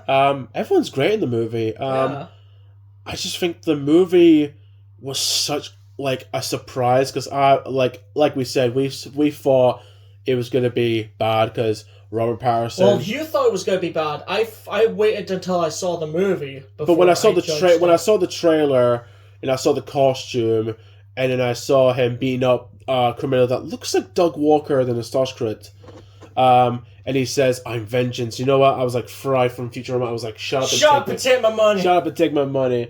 So he did a great job in the performance, and I can't wait to see the sequel when it comes out, and I hope to see what the villain's going to be. Mm-hmm. You want to talk about Blue Beetle? Blue Beetle, yeah. Blue Beetle was a lot of fun. Yeah, I liked it. The suit itself is cool. That was the way it takes out weapons and the way it looks, like it just reminded me of Injustice too, with that Blue Beetle, and like the way it looks, like the effect that it uses actually looks like it's real. And it doesn't look too CGI. Remember I was talking about I absolutely freaking love the old comics. Oh yeah, with the Blue Beetle cave. Yeah. Speaking of which, I've got a comic for any of those that are wondering.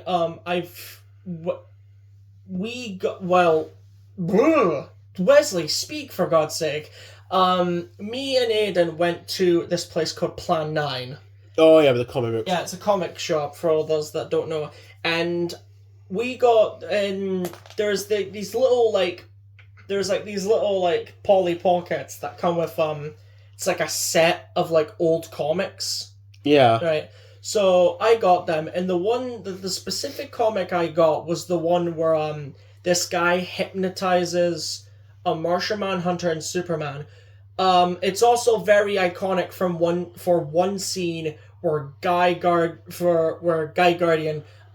threatens Batman and says, "Oh, I can kick your ass," and Batman just one punches him, and like everyone's just like, "Oh my god, I told you it was one punch. Damn, in one punch!" And the Martian Manhunter comes out of nowhere and says, "Why is Guy on the floor?" But yeah, speaking of like getting to the point of that rant. That version. It's not much of a rant. Well, yeah. It's more like a explanation. In that comic, there's a specific version of Blue Beetle, which shows up in the movie as a suit display. If you see in the background, not only is the ship he uses from that, like that's the comic version of his ship. Yeah. Not only that, but you can in the background you can see that specific version of Blue Beetle's costume, the original, like. You know. Yeah. Yeah. So that's pretty cool, and I do. The family is both, and at times they can be annoying. Yes. But you could tell they're a loving family. They're a loving family. The granny is so awesome because at first she's like speaking Spanish. She's just there, but then the next minute she takes out this machine gun that's in the. I am gonna pop up their ass. Because apparently she fought the war. Of course she did. I'm about to fuck up some bitches now. The scene where they're controlling the big blue beetle and it's like crawling and it's just taking down the bad guys. That's pretty cool. The bad guy itself, there's two bad guys, and I thought they were okay. But Carapace, I think is the name. I think there's one good Carapace that's in this red cool suit. Which looked really cool. And it kind of reminded me of Iron Man, Iron Man versus Ironmonger, how it's like two of the same, kind of similar armor up against each other, which I do like that. Mm-hmm. So that was a cool fight. There's not much action. It's just basically Blue Beetle trying to figure out how to take off the Scarab. Mm-hmm. But then he gets used to it, and he just keeps it as his weapon of choice. And if he walks without with him, he won't attract the worm. Did you really have to say that? Yeah. I guess it was my fault because I said that line. Yeah. Is that you or the floorboards? Floorboards. Yeah. And what else have we seen?